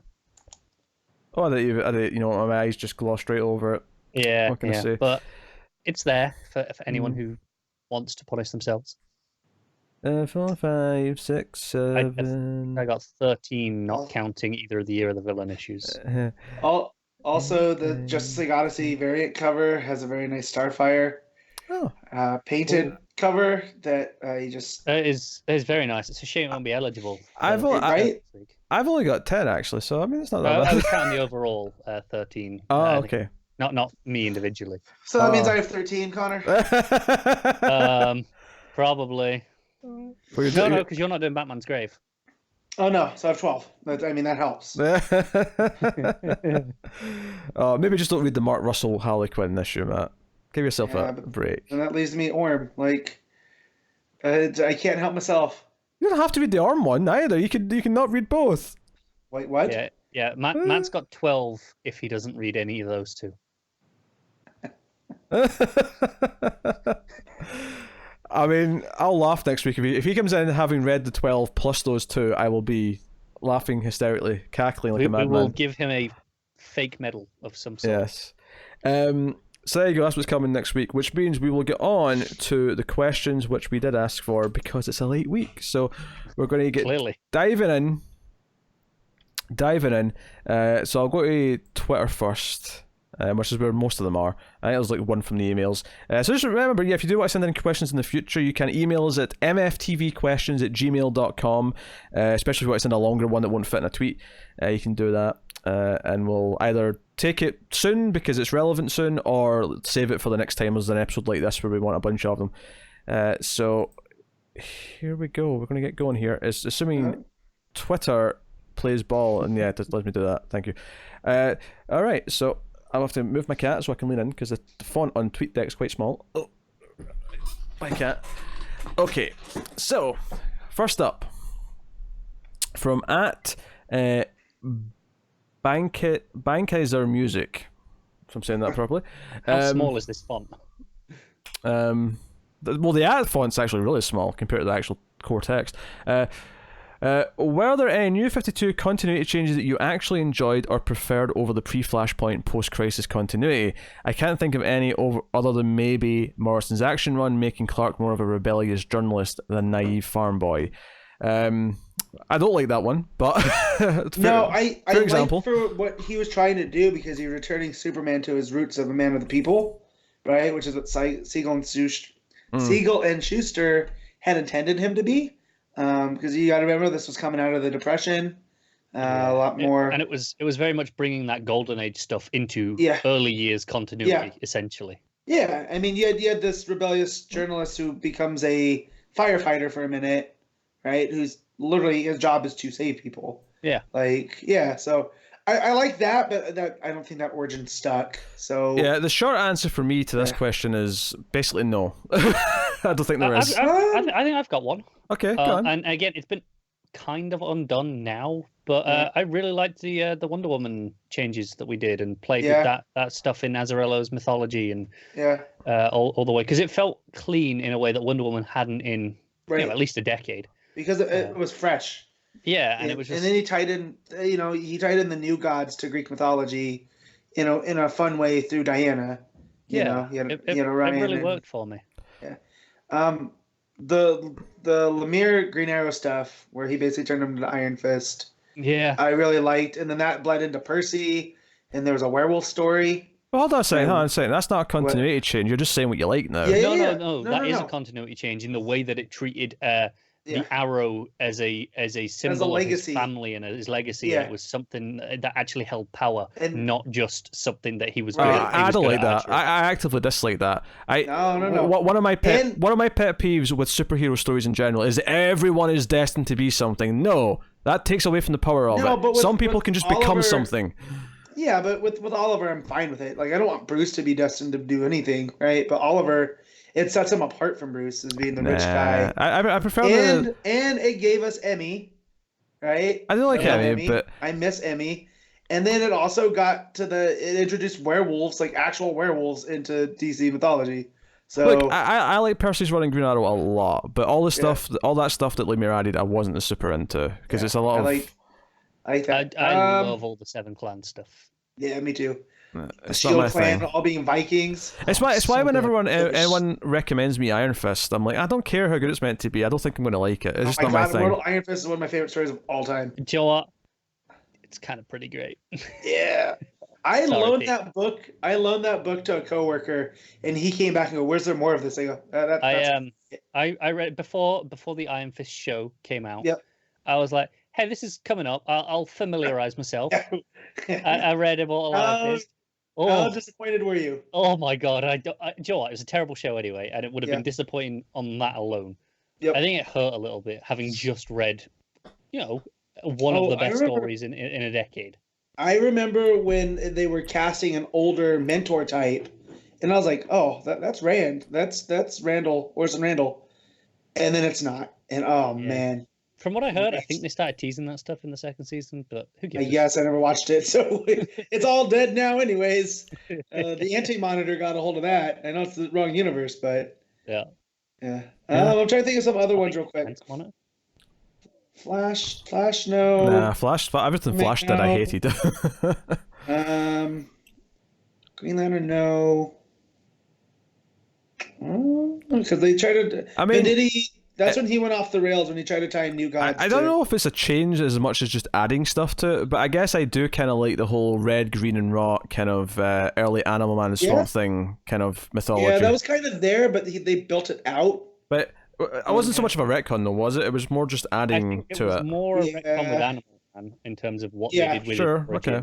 Given that I think the previous origin, we were still going with Grant Morrison stuff. Aliens, yeah. Yeah, so it was pretty different in that regard. Oh yeah, there you go. There's one. I got one. I will say Starfire. That's the one positive thing I can say about the writer who must not be named in that second arc. I don't say second arc, maybe third arc of Outlaws, where they made her like a captain of the ship, and like her time where she was basically sold into slavery to save her planet, it hardened her and she became like a space pirate for a minute. Sure. That was pretty cool. And I like that. Sure. Right. Well, let's move on to another question then. At Carthanis asks, it seems like the CW shows and DC Comics are having some problems. Stories are drawn out, writing is not great at times, etc. Is it just creative teams that need improving? What do you think needs to be done to make the shows or comics better? What would you change? I mean, I think the first thing I would say is I don't think they have the exact... Like, the problems are separate, and, you know, I don't think anything that's going on with the CW shows has any correlation to anything happening with DC Comics. I agree. Doing a 22-episode season is completely different than doing a 12-run. Yeah, but honestly... This is going to sound a bit of a cop-out, but me and Pete actually spoke about the CW shows in that regard at length just a couple of weeks ago. Yeah, we did. On Television and Multiverse. Yeah, so I recommend checking out that segment. Yeah, we went in depth about 2 weeks ago, just talking about why those shows are kind of as bad as they are, beyond just the core writing not being that good. Because you can, because we talked about, you know, older shows like Buffy and even Supernatural and things like that, about how they handled 22 episode seasons and how it can be done. And we compared it to more recent ones like Agents of S.H.I.E.L.D., which was again showing that you can have that many episodes a season and still do great storytelling. Yeah. So, I mean, honestly, the simplest thing you suggested there was just creative teams need improving. And for the most part, yeah, it kind of is. I mean, I think there's maybe an argument to say that some of this Year of Villain editorial stuff is also a bit of a problem, but I don't necessarily think there's like a line-wide editorial problem at DC. I just think this is one kind of flub, essentially, as opposed to there's like a consistent problem of things. Yeah. Well, it was Snyder wanted to do this Year of the Villain Doom stuff, and when you have something that big, you kind of have to have it impact the rest of the editors go, well, let's spread it out. Your universe, yeah. Like I mean, obviously, because there's been other things, obviously, we've not liked. There's you know, what Wally did in Flashpoint, Heroes in Crisis, and there's what you know, that was happening with Dick Grayson right now. Like, there's definitely stuff we don't like, but it's still only enough examples to be kind of like just kind of your normal amount of things that editorial does to annoy you, right? It's not like there's an epidemic. Whereas I would compare it to a few years ago in Marvel. Now, Marvel right now is fine. There's a lot of good stuff at Marvel. But there was a time in Marvel a few years ago where they were relaunching things every 6 months, and nothing was lasting, and there was a real problem overall. There was just an issue. I was enjoying the Stanford Green. Was it Stanford Green? I think, and David F. Walker. Yeah. Power Man and Iron Fist book. Like, it was this fun little like diamond in the rough that felt like it was part of its own thing, and then they tied it into Civil War II, and it lost everything that I loved about it. Yeah. And it kept going up until Marvel. You didn't care anymore. I didn't care anymore, and I stopped because I didn't care that it tied into this event that I already had stopped reading. Because that was something that put me off Marvel for years. I think to actually be fair to DC right now, I don't think there is a line-wide problem. I think there are a lot of books that I really like, and there are some books that I dislike and feel do need a reprint. No, honestly, the only line-wide thing I'd say is kind of what I said earlier, is that, there's kind of a staleness to the universe as a whole that maybe could use the shot in the arm, like I said, but other than that... At the same time, I don't think even that's, like, desperate. Like, I think... we could carry on business as usual. Just the standard. Well, Tom King finishes run on Batman, so we'll change the writer. Williamson finishes run on Flash. There's always going to be a percentage of the books that are bad or that you just don't like. There's always going to be that percentage. Not every book's going to hit. Even when it comes to the bigger ones with big teams on them, sometimes it's just not going to work for you. Yeah. I mean, in the CW shows, honestly, they're just like, they have soapy writers who repeat plot beats 10 times. They don't know how to tell stories in a consistent manner. I'd say the CW shows have more of an epidemic problem than DC Comics do. The writers across the board almost are completely inept at actually crafting stories. And that's where I feel the difference in something like Riverdale, where it's immediately campy out the gate, right? Like, they lean into that soapiness. Whereas the CW shows don't start out that way. Like Flash, Arrow, they all not that they were taking themselves too seriously, but these were like sincere superhero shows, Yeah, no, I think that's kind of why we like Legends in a way. Right.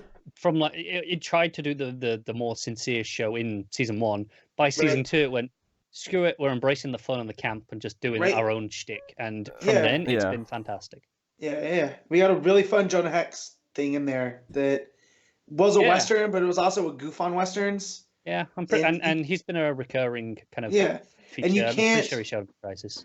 Yeah, and so and you can't necessarily do that with Supergirl on a weekly basis.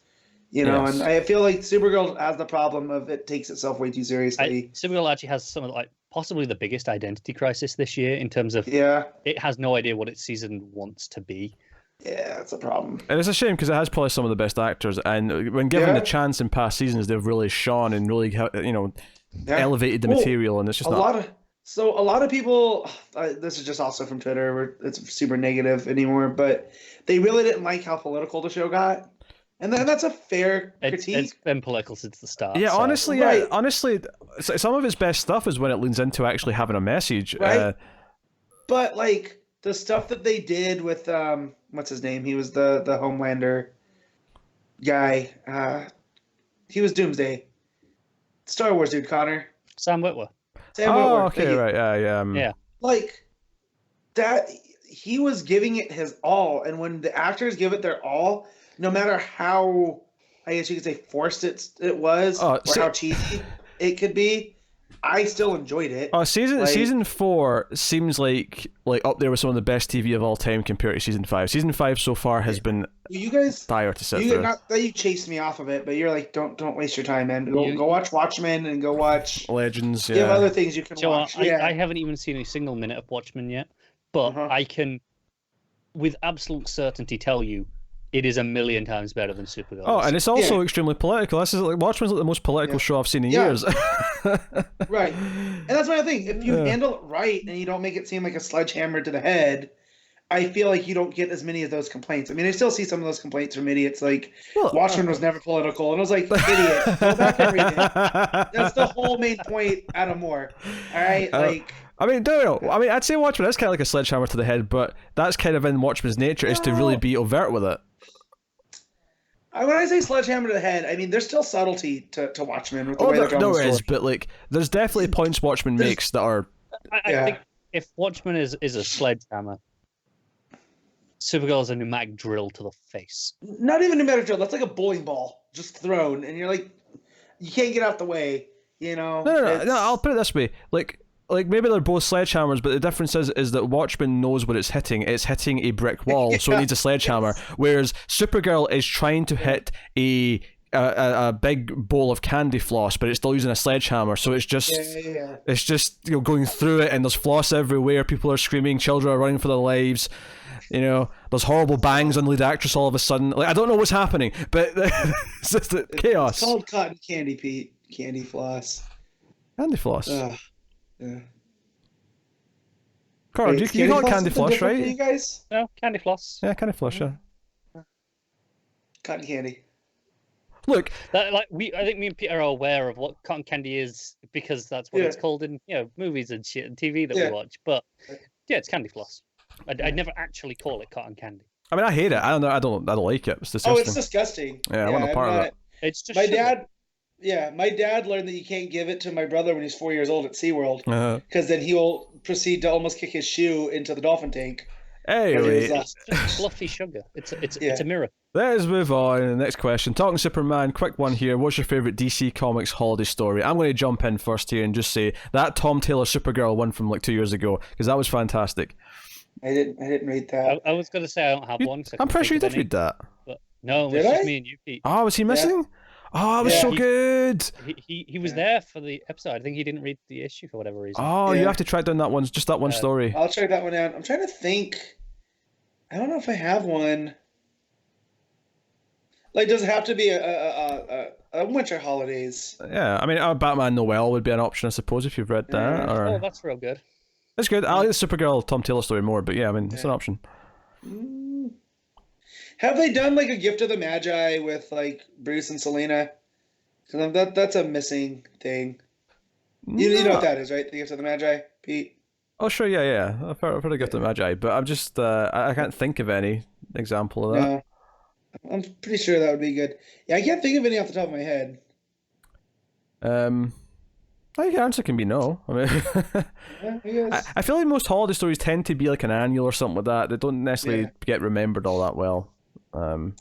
Yeah, I mean, I'm probably the wrong person to ask in general. Because you hate Christmas. I don't hate Christmas. I don't care about Christmas. There's a difference. It's indifference, not hatred. It's not a lack of a soul. That's all I'm I saying. used to be like you, Connor. Now I'm filled with the Yuletide spirit. Mine is left over from being raised Catholic and being forced to go to church at 7 a.m. on Christmas before any presents or anything. I'm just like, I don't care about Christmas anymore. I'm just sick of it. It's fine. I know at least one of our listeners will listen to us on earphones whilst having to attend religious gatherings. I wish I could have done that. Happy to provide that service. Yes. I should start delivering these podcasts like sermons just for the laugh of it. Let's not. I feel like you already do. Brother Matt, tell us about the gospel of Kal-El. You're starting to edge a little bit close to Broken Matt territory there, Pete. I feel like Pete's trying to start a cult, and I don't know if I'm in for that. If I'm starting a cult, then Connor's drinking the Kool-Aid first. Don't know what you're on about. You're drinking it right now. Connor's about to croak live on camera. Yeah, I just tried to Google best DC holiday stories, and it's taken forever to load. So I'm gonna it's fine. Give up. We'll move on. At Conway Chats asks, who is the Trinity for each generation of Robin? For example, with Damien, I think his Trinity is him, Red Arrow, and Kid Flash, as they are the main heroes of the newest generation. But John is in for a shout too. Too bad he went to the future. So it's John, Damien, and Emmy. yes, get Wallace out of there. Like Wallace was fine, but yeah. I guess. I mean. So for Dick's generation, it's Dick, Wally, and Donna. Donna. Yeah, definitely. And then Tim is obviously him, Connor, and Cassie. Yeah. You could throw Bart in there though too. Like, those three work together as well. The problem with this question is I feel like they have more like groups of 4 in my head than they are groups of 3. So I feel like I'm always cutting one out that feels just deserving to be there. Yeah. I guess that's the problem. Yeah, I guess so. No, that's an easy question. Okay, we'll move on. At Stanley Coda, do you have any? There's a typo here. He's written the first half of the sentence twice. Do you have any predictions, hopes for when Grant Morrison finally is done with Green Lantern? Yeah, we get at least a couple of new books that are by good writers. Hey, come on. That I want to read. I want to read Green Lantern again, and I want Guy, and I want Cruz. I just want them back in my life. Jessica at the forefront, please. As someone who has been enjoying, Grant Morrison's run, although I need to catch up because I've been busy. But I finished the main book now. I just need to do Black Stars. I haven't done that yet. So you're only like one behind. Yeah, I'm getting there. But I'm down for more Green Lantern stuff, and also I don't know why we can't have both. Let Morrison do his wacky adventures with Hal, and at the same time, give us a Green Lantern core book with some of the others. Kind of rotate through them, do an arc with whoever, and then in and out, whatever. Just rotate through. Do a couple of arcs with Guy, a couple of arcs with Jessica. You don't have to go. This is the Guy book. This is the Jessica book. Just give me a Green Lantern core book, and you can have a rotating of all of them. Because I miss that. I miss seeing other planet or other sectors Green Lanterns. I will even accept that I will occasionally have to put up an arc of Kyle. But oh God, you know what though? I feel like you guys have these boundaries, and I'm just like, just give me the Green Lanterns. Like, yes, there's ones I prefer. Yeah, but I don't really hate Kyle that much. I think the crab mask stupid. I just yes, the crab mask. Now give me Ion era. The crab mask is a glorious piece of facial wear. It is a fantastic accessory that goes with anything. Counterpoint, you are wrong. Shut your faces. So we'll move on to at MJ_YNWA. Just have a good handle. Something that's easy to say, please. Well, no, Matt knows what this is, doesn't he? Yeah. It's a Liverpool thing, right? Yep. Yeah. What a prick. He tried to get me in trouble last night for college football takes, and he tagged Bendis and Kelly Sue and Rucka because I said I hate Oregon. I didn't mean the state. I mean the school. the Oregon Ducks. This guy. He does it with me if I occasionally rag on Liverpool, because it's kind of a joke now. He'll tag Tom Taylor or Gary Frank. Yeah, this guy getting us into trouble. Yes. Yeah. So what's this question?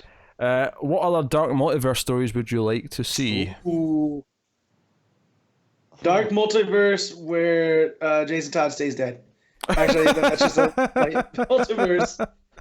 That's the best timeline. Yeah, best possible timeline. I think Battle for the Cowl, where it turns out different. Could be interesting. Like instead of Dick taking over, I mean, maybe you do Jason in the Cowl or do whatever. In terms of a Dark Multiverse story, that's one I'd be okay with seeing Jason in. 0 Hour.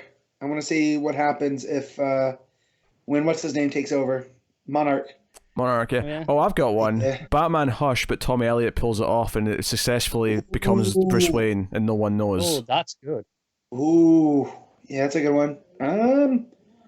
Death in the Family, Dark Multiverse, where I don't know, I can't remember the exact end game, but well, in Death of the Family or Death in the Family? You said in the family. I meant of the family. Of the family, right? Okay. Yeah, the Snyder one. I was like, you don't want Jason to die? What are you doing? Oh my God! What if he doesn't die? And Batman gets one too. No, that would be interesting. Because obviously the whole thing with after that period is Batman goes off the deep end a bit and Tim has to come in and save him. But what if Jason's just a terrible influence and Batman's terrible and there's no Tim to step in and stop him? Or he goes and kills Joker, and then that leads to a. You know what I mean? Yeah. Yeah. That's a good one. I don't want to say Killing Joke because we've already had a dark version in the movie. Oh, that was a decent little list. I think I liked a couple of those. I'm trying to think of other big events. I'm trying to think of later 90s ones. I like this concept of the Dark Multiverse though, because it is it's DC's What If. Let's be honest. It is, but it lends itself into horror more. Infinite Crisis. Like since that one, I went back and I read Countdown to Infinite Crisis. Nice. And there was so much that I forgot about in there because there's so much going on in there. Yeah. And so just to see those send-ups and to see Ted like having to die so this doesn't go this way. Like it was real cool. Really well handled. So it's good. Okay. Next up, at Booster Green. But Matt likes that name. Why is it? This is an interesting question, actually. Why is it Kara Zor-El and not Kara El? Now, I have a good answer for this, actually. Or I think it's a good answer. I've got an answer here. It's basically that Krypton is a sexist patriarchy, and all of the women have to take a man's name. So presumably, if Kara married someone, it would change from Zor-El completely to the husband's name.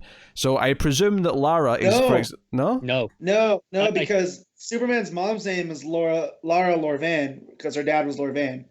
So they keep it, but they get the dad's name. Okay, so they always keep it, all right. So if Lois and Clark kept, Kryptonian naming traditions, their daughter's secondary name would have Kal-El in it. Right, okay. Because I was thinking more alongside the lines of maybe slightly more specific in that, when they marry, I would assume, they take the surname of the other one because it is, again, being owned by the father, which is why the name is there. Yes. Until they're owned by the husband, and then it takes that family name instead, not the whole name. So it's a sexist tradition that really shouldn't be there, and the Kryptonians are a bunch of dicks. Krypton had its issues, and we all know this. That's kind of why it blew up. Yeah. Right. So this is why Kal-El is Kal-El and not Kal Jor-El. I had to think about that there. Yeah. I had to really think of that in my head. It's because it's a mouthful because you never think of it like that. But that's why. That's why. Okay, without looking it up, do you know what Allura's last name is then? Since she's not got Zor-El? I used to know it back around that Superwoman time because she was the big bad. I can't remember it now. It's been forever. I do want to go back and read that stuff. Sure. I don't know if it's in trade. I wonder if it is. Moving on, at K-Dog bunch of numbers. I'm not going to say them all. K-Dog will do. So, is it fitting that all Ginger characters are evil or have bad tendencies? Wally killed in Heroes Crisis. Ivy is a villain. Roy abused drugs. Luther is a villain. The Degrader is always villainous. I think he's on it something. Speaking as the Ginger here, representative, I think it's a systematic reaction to how we are treated, and shit's just got to go down. Wait, Starfire has red hair and she's perfectly fine. That's not ginger hair. That's red. That's strong red hair from an alien planet. That's not ginger hair. Yeah, it's well, different. then I have to rethink my love of her. I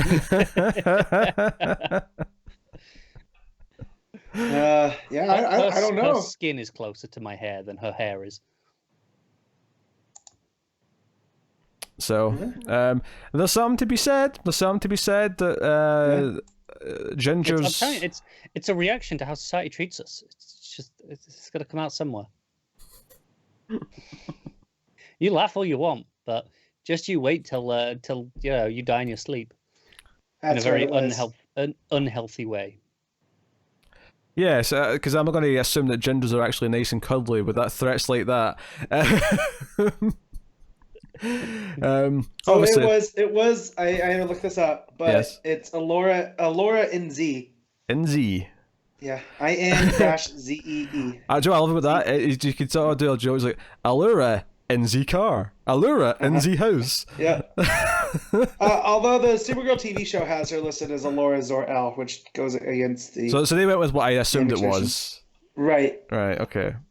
But hey, that's interesting to know. Yeah.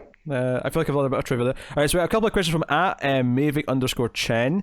The first one's a bit more jokey, second one's a bit more of a proper question. I'm reading the jokey one first though, because it's great. Is it wrong that I get guilty pleasure, or get pleasure, not even guilty, just pleasure, just plain pleasure? Is it wrong that I get pleasure from the pain that Pete causes Matt and Connor when he goes over the sales for the month? The answer is no. You're welcome. You're a terrible human being. We can move on to the next question. For the same person. Being new into comics, I've noticed a lot of complaints about the New 52. Are there any runs or storylines in the New 52 that are worth reading or owning? There's a few, yeah. I mean, we kind of touched on this earlier. We mentioned a little bit. Lemire's Green Arrow, Azaralla's Wonder Woman. If you like the horror things, I like the iVampire run. Connor's recommended about stuff that I don't care about, so I'm going to recommend some as well. No, hold on. What? So people like Scott Snyder's Swamp Thing, but Charles Soule Swamp Thing. Oh, that comes after. That follows it up. I say it's more my type of thing. It's not as dark and horror-y.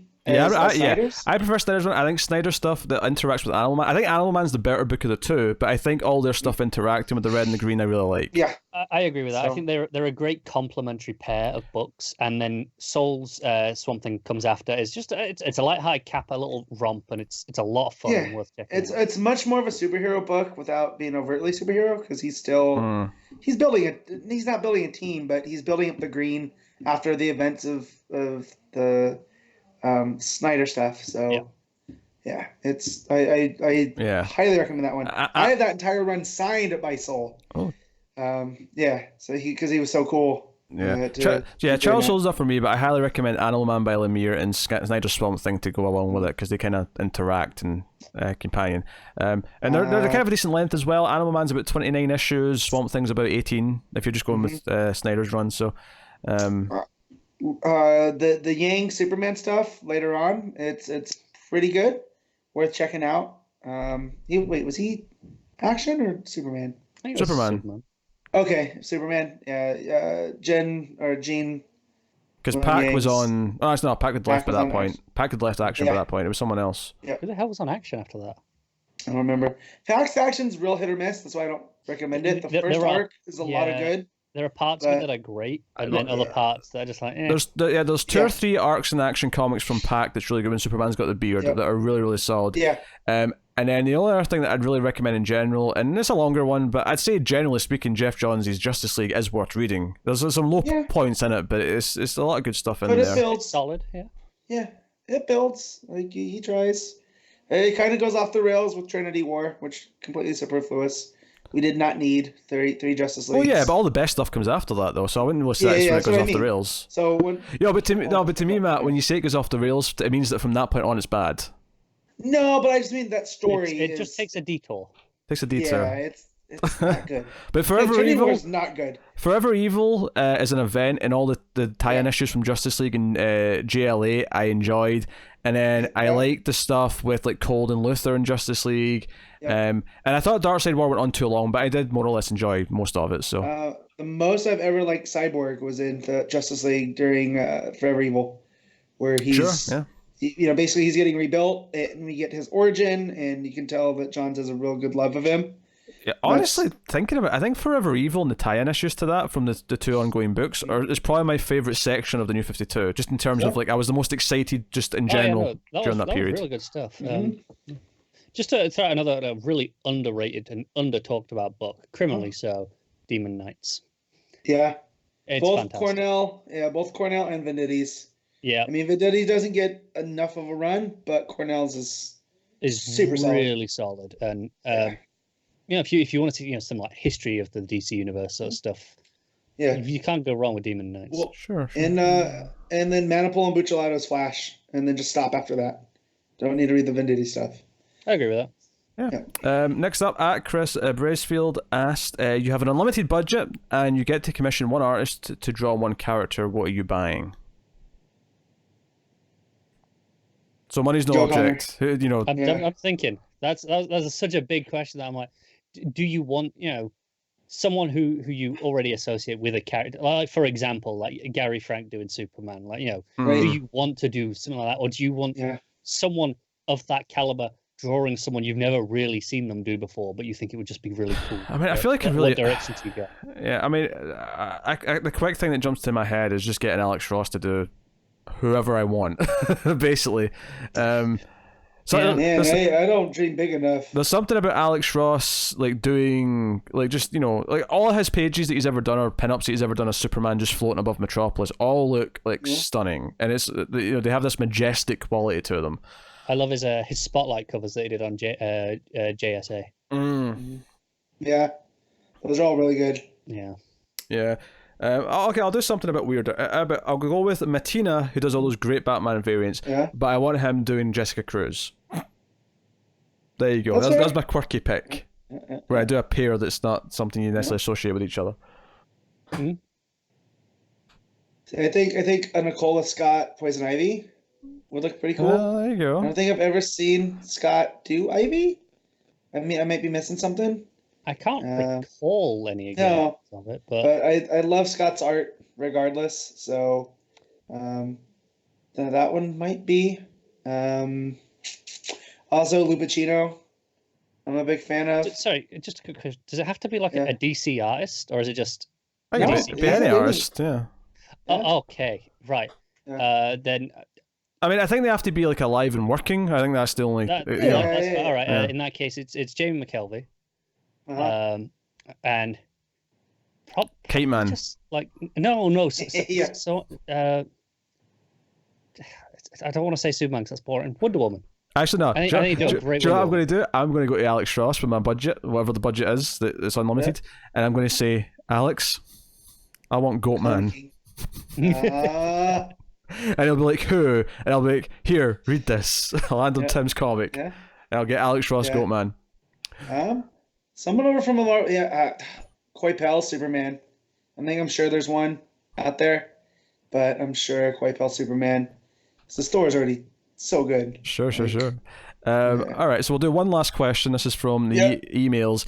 This is from Renegade Hero. So the question here is, since we have had zombies in the DC universe, what other kind of horror stories would you like to see in DC? Is it hack if I say werewolf? Because I love werewolves. You can say werewolf. Werewolf can work. I mean, is there any particular characters you'd like to see involved in a werewolf story? Who's associated? We already had a Green Arrow one. Yes. I think Beast Boy has to be involved. Yeah. There's a dichotomy there to play with, that he's, you know. Yeah. The idea that he can change at will and the werewolf Right. is stuck without that choice. I Right, would. I right. mean, obviously, this is just me playing to me, but yeah. I mean, Let me like, guess, it's a slasher. I mean, yeah, but I'm thinking specifically of the shape. I'm like, but, we don't really get a Michael Myers type figure No, in the DC universe. I've always wanted that to be Zaz, right? Sure. Like this unstoppable, and he marks himself like he can't, It's. I feel like you could do that exact thing with Joker as well. Like with the idea of no past, he just comes in and Well, you could, causes but I want chaos. this character to be silent. I want this silent killer Okay, who, fair enough. and I love Joker, of course, when he's used properly. But like, I'm thinking like, and it'd be obviously, how would Batman deal with Michael Myers kind of thing. But I think the more interesting thing to sort of make it play more like a slasher movie is you have more of the younger heroes have to deal with it. You have, whether it's Young Justice or whoever, like, maybe you literally have like Cassie be the final girl or something like that, No, it's over with Damien, who takes the knife from him and shoves it in his eye, and then calls Batman and go, "Hey, I got another one." Like, Yeah, you have to ice out Damien. or even give me like the villain from It Follows. Like, give me something like DC that. Universe dealing with It Follows. I'm surprised. Yeah. Like Constantine versus It Follows. Like I could see that because it's not quite magic, right? Like Yeah. it's Well, that could work. Yeah. Well, that I would don't think be- I like that because I don't like the idea of trying to use magic to fight it. Like, I don't want magic to enter Well, no, the but he fray. he doesn't know, right? So he goes out, he thinks it's a demon, but it's not a demon, right? Like because he No, is I an get it. exorcist, right, Connor? Yeah. Yeah. He, So- he, Yeah. he has done exorcisms for sure. Because I feel like that has to kind of explain what it is, though. And I kind of want the mystery to stay there. I want Well, yeah, characters but who no, don't. you could do something like, where it drives people mad because they try to figure it out, whatever it is. Like that's why I like It Follows, because we're not exactly sure. Oh yeah. But what I mean is, like, I want characters so- who don't deal with supernatural shit try to figure it out. I think that's more interesting See, I to like me. that.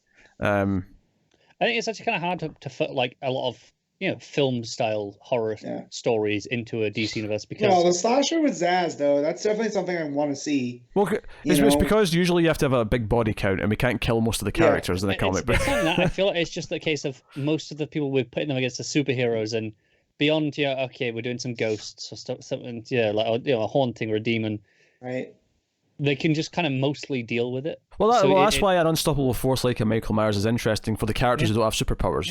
You have like Tim Drake and like Stephanie Brown going up against Michael Myers on their own. No, I agree. That's why I said that Yeah. that one's fine. But I think generally speaking, it's a lot harder to kind of just apply these concepts to the DC universe because they are so powerful. Pete's idea of having Cass be the final girl or Cassandra Cain and just whipping the crap out of him and he keeps getting up, Undertaker style. Yeah. Well, I mean, that's what I can see that now. Undertaker got his setup move from Michael Myers. That's where it comes from. Yeah. That's what I mean. But Yeah. So yeah, that'd be cool. That's Put him what in it is. concrete, drop him into the lake like Jason. Either that or just have some fun with it and do like Attack of the Killer Tomatoes or something like that and just go nuts. Well, no, that's where you have Joker. Like Sure. Yeah, the Killer Tomatoes come from Joker. Yeah, I can see that. Killer Clowns from Outer Space with Joker. Irrationally. There's enjoyed that potential. movie. I mean, I think that movie is underwhelming. Like, I've been disappointed the 2 times I've watched it because it's not as crazy as I want it to be. But like, it is what it is. Do that with Harley and Joker versus the Killer Clowns. That's a Harley Joker story I could go. And Joker's trying to help them, and Harley's like, "No, they're aliens." Oh, jeez. They're clowns. Yeah.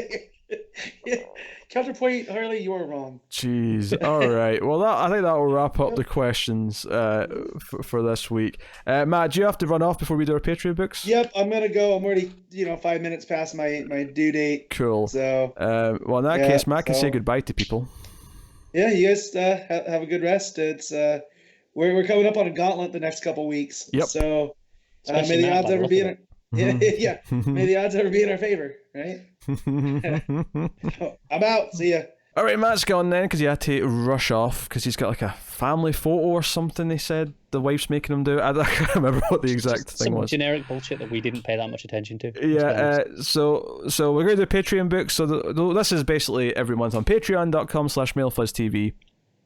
In fact, I'll use this moment to promote it properly and tell you the producers of the month. So, our Patreon producers for the month of December, if I can click on my note here we go. David Short, Alison M. Fordyce, Cindy Palacios, and Tyler Hess are our Patreon producers for the month. That means they are patrons at the $20 tier or up.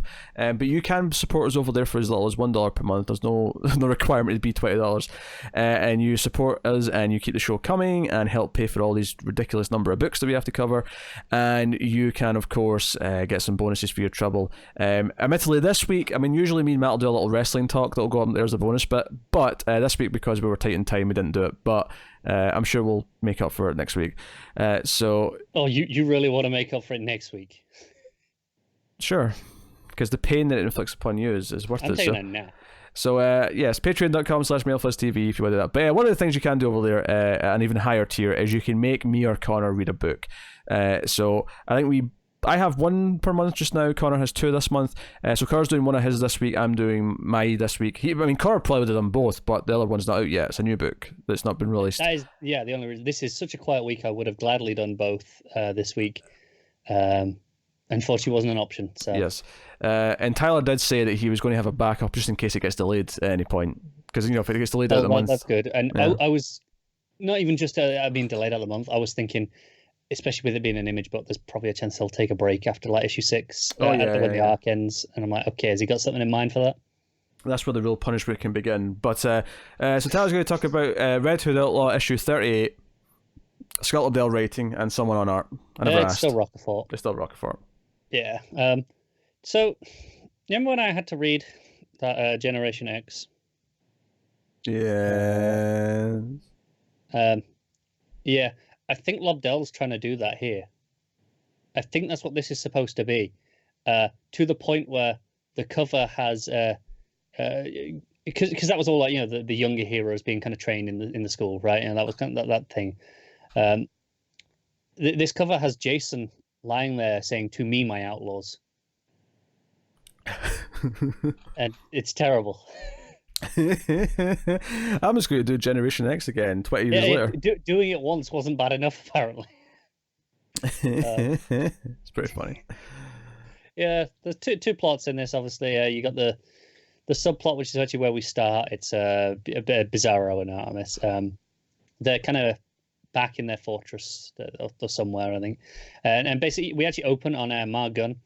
She's lying in bed, and it's like, what's going on? And there's a big giant eye in her window, and it's clearly Bizarro. Yeah, she's miniaturized in a bottle, like kind of Brainiac style. She's got like part of the city's in there with her, and they're like, "What the hell's going on here?" And they're just like, "I don't know. We thought we left her in Gotham. We'll figure it out at some point." Actually, no. I'll quote Artemis. We'll probably figure this out. So, real confidence going on between them. And also, I want to continue the gag of locations and the establishing panels, because the first 2 pages, there's nothing, and it's fine. And then when we actually cut to Bizarro and Artemis, it says somewhere between dimensions, and then the very next page is meanwhile on Earth, a Star Labs annex in Woodbury, Connecticut. And this is where we pick up from the end of the last issue. It's Jason and the others facing off against Doomed, or well, they just discovered Doomed, and as usually happens in this scenario, there's a bit of a fight. Jason's all like, "Hey, let's go in as a team. There's a plan," and then I think Devour, is the one. It's just like, "Nah, screw this," and goes rogue and seems to take Doom down. And they're like, "Oh yeah, that's great, everyone." And then Doom gets up and screams, "Duped! You've all been duped." He's alive, and one of them actually goes, "What power?" And then there's a flashback. Before we're in North Korea. This is Devour's backstory. In a hospital, eating technology. I don't really know why. It kind of doesn't make any sense. I don't really care because it's 2 pages and that's about it. Then we have the rest of the team fighting Doomed. Yeah, that's what you expect. And then the DNA one. I think it's DNA. Kind of steps in between them. Is like, "No, I got to all stop it." They when they touch Doomed, they kind of mind read them. Kind of. I'm not really sure exactly. They're like, "We've been inside his head." And they're like, oh, he's innocent. He didn't kill all these guards. They were already dead. He's just eating them because that's what he does. Yeah, the idea is Doomed turned himself into Star Labs because he's, he was a kid who turned into Doomed and was like, they were supposed to try and help him, and then shit happened and they didn't. They kind of forgot about him, and then whatever happened killed these guards. And Jason's like, yeah, I knew, because they had like scorch marks on them. They'd been burnt or shot or something, and Jason's like, yeah, he's just eating them. And they're like, well, why didn't you tell us? And he's like, well, because you needed to learn. We have another cut here in the middle of that, and it's somewhere in the middle of all that while it's being explained. After, kind of at the end of the fight, before Jason's explaining that, we cut to the Block, the only privately held R&D facility in the center of the Earth, home of Dr. Shea Veritas, the smartest person in the world, and a world-class eavesdropper. Because, as we've seen this, she's listening in on Jason teaching and kind of doing this stuff. But yeah, basically they explain that Doomed is not really a monster, and he starts shouting, and he says "mother" is the word he gets out, and they're like, "Yeah, what are you trying to say? What about her?" And then he gets out other monsters, and in pops a squad of monsters, and the lead one being Monster Arm. He's a guy with a monster arm, and then there's a bunch of others who do look a lot more monstrous, to be fair. And then they go off to start that fight, and then we finally cut back to Bizarro and Artemis. It's meanwhile back in that space between dimensions. They're having a bit of a talk. Bizarro saying he misses being smart. There's a bit of an accident, and well, it looks like there was an accident at first. The bottle that guns in falls off the table and smashes, and they're like, "Oh, is she okay?" And I don't know, can't see her. And then they're like, "What? What happened?" And you hear a voice go, "She'll be fine." And Pup, the Superman doll, is talking to them. And he's alive, so somehow or whatever. He's talking. He says, "Oh, she'll probably be fine. Don't look at me like that. I had a theory. I tried it out." So we're doing talking Pup Superman doll next time, apparently. Which, I mean, okay. Sure. Yeah, it's a bit of a mess of an issue again. It kind of just doesn't really have an identity. I don't know where this whole Jason and the X-Men school has come from. It kind of just seems out of nowhere. Art's pretty nice. It's Rocofort. There's some really nice double-page spreads in here during the fight. There's one of Devour leaping up, because Devour has basically top half normal human head, and then the bottom half is like a cybernetic alien jaw, like huge teeth, giant tongue, but it's all robotic. It's kind of this blend, and it kind of unhinges, like imagine like a snake unhinging its jaw to swallow something, and it kind of does that. And Rocofort makes that look pretty great in the middle of this fight, so I'll give it that. But yeah, no, that's about it. It's not that great again. It's a solid 3.5. That was riveting. Yeah, I'm sorry. Well, it's Red Hood. What do you want from me?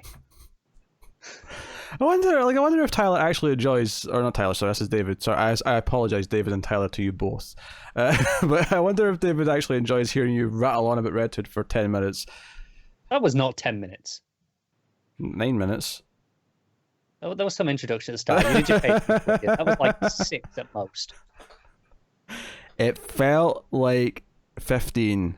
Yeah, it might, but it wasn't. That's important. Even when you look up the weather, it'll say 10 degrees, but it feels like 12. It'll still say that because it knows there's a difference. 6, but feels like 16. Jeez. All right. I've got one. I've got a book to talk about. American Vampire. You got a better book. I was looking at I just saw the character posters for Birds of Prey that they released recently for the movie. They all look like absolute garbage. I hate them all. I like them. Yeah, Simone's really hyping it up, which has me excited. Also, there's a Wonder Woman trailer coming tomorrow at the time of recording. So by the time you see this, probably... I was actually considering something. This is a weird place to put this. I was considering doing a thing where, because I used to rush edit this on a Saturday night, I was considering, because we typically give ourselves Saturday night off after this, maybe doing that again and putting it up on Patreon a little bit early. the show. At the $5 tier, so everyone will still get it on Sunday. You know, it's not getting pushed back or anything like that. Everyone will get it at whatever time it will be. You know, on Sundays, but it'll be up early for patrons most weeks on a Saturday night. I mean, it's only probably going to be 18 hours earlier tops. Yeah, it's not going to be a big difference. But you know, if you're at the $5 tier and not on Patreon, you may get the podcast a little bit early. Yeah, if you're already there, then something for you. Yeah, maybe something. I don't know. But anyway, so American Vampire issue 2. Is a thing that I have to read for Patreon. Is it still double-sized? It is still double-sized. The first arc is. The first 5 issues are all got the backups. The backup being Stephen King. I have read this before. It's just been a long time, yeah. Main story, of course, is Scott Snyder with Rafael Albuquerque on the art. Although I've written Rafael Albuquerque because I've typoed the L to a K. But this is continuing the story of Pearl. She is found in the desert, her roommate. And I think maybe the guy that she was flirting with, who's with her, I'm not sure, is with her. And they find her in the desert, all beat up and bloody and malnutritioned. And ultimately, the doctor at the hospital, I was going to say the guy at the hospital, the doctor at the hospital, is like, like her organs have taken such a beating, like she's got a day left maybe, like she's dying, like there's no hope for her. And it was very sad and depressing. And then in that night comes Skinner's Suite. And says, I told you something would happen, I told you this would happen. And he comes over and he bites his own lip with his fang so that his lip's bleeding, and he drops the blood into her eye. So this establishes that, much like the hit television show Buffy the Vampire Slayer, for a siring to take place, vampires' blood does have to be taken in return.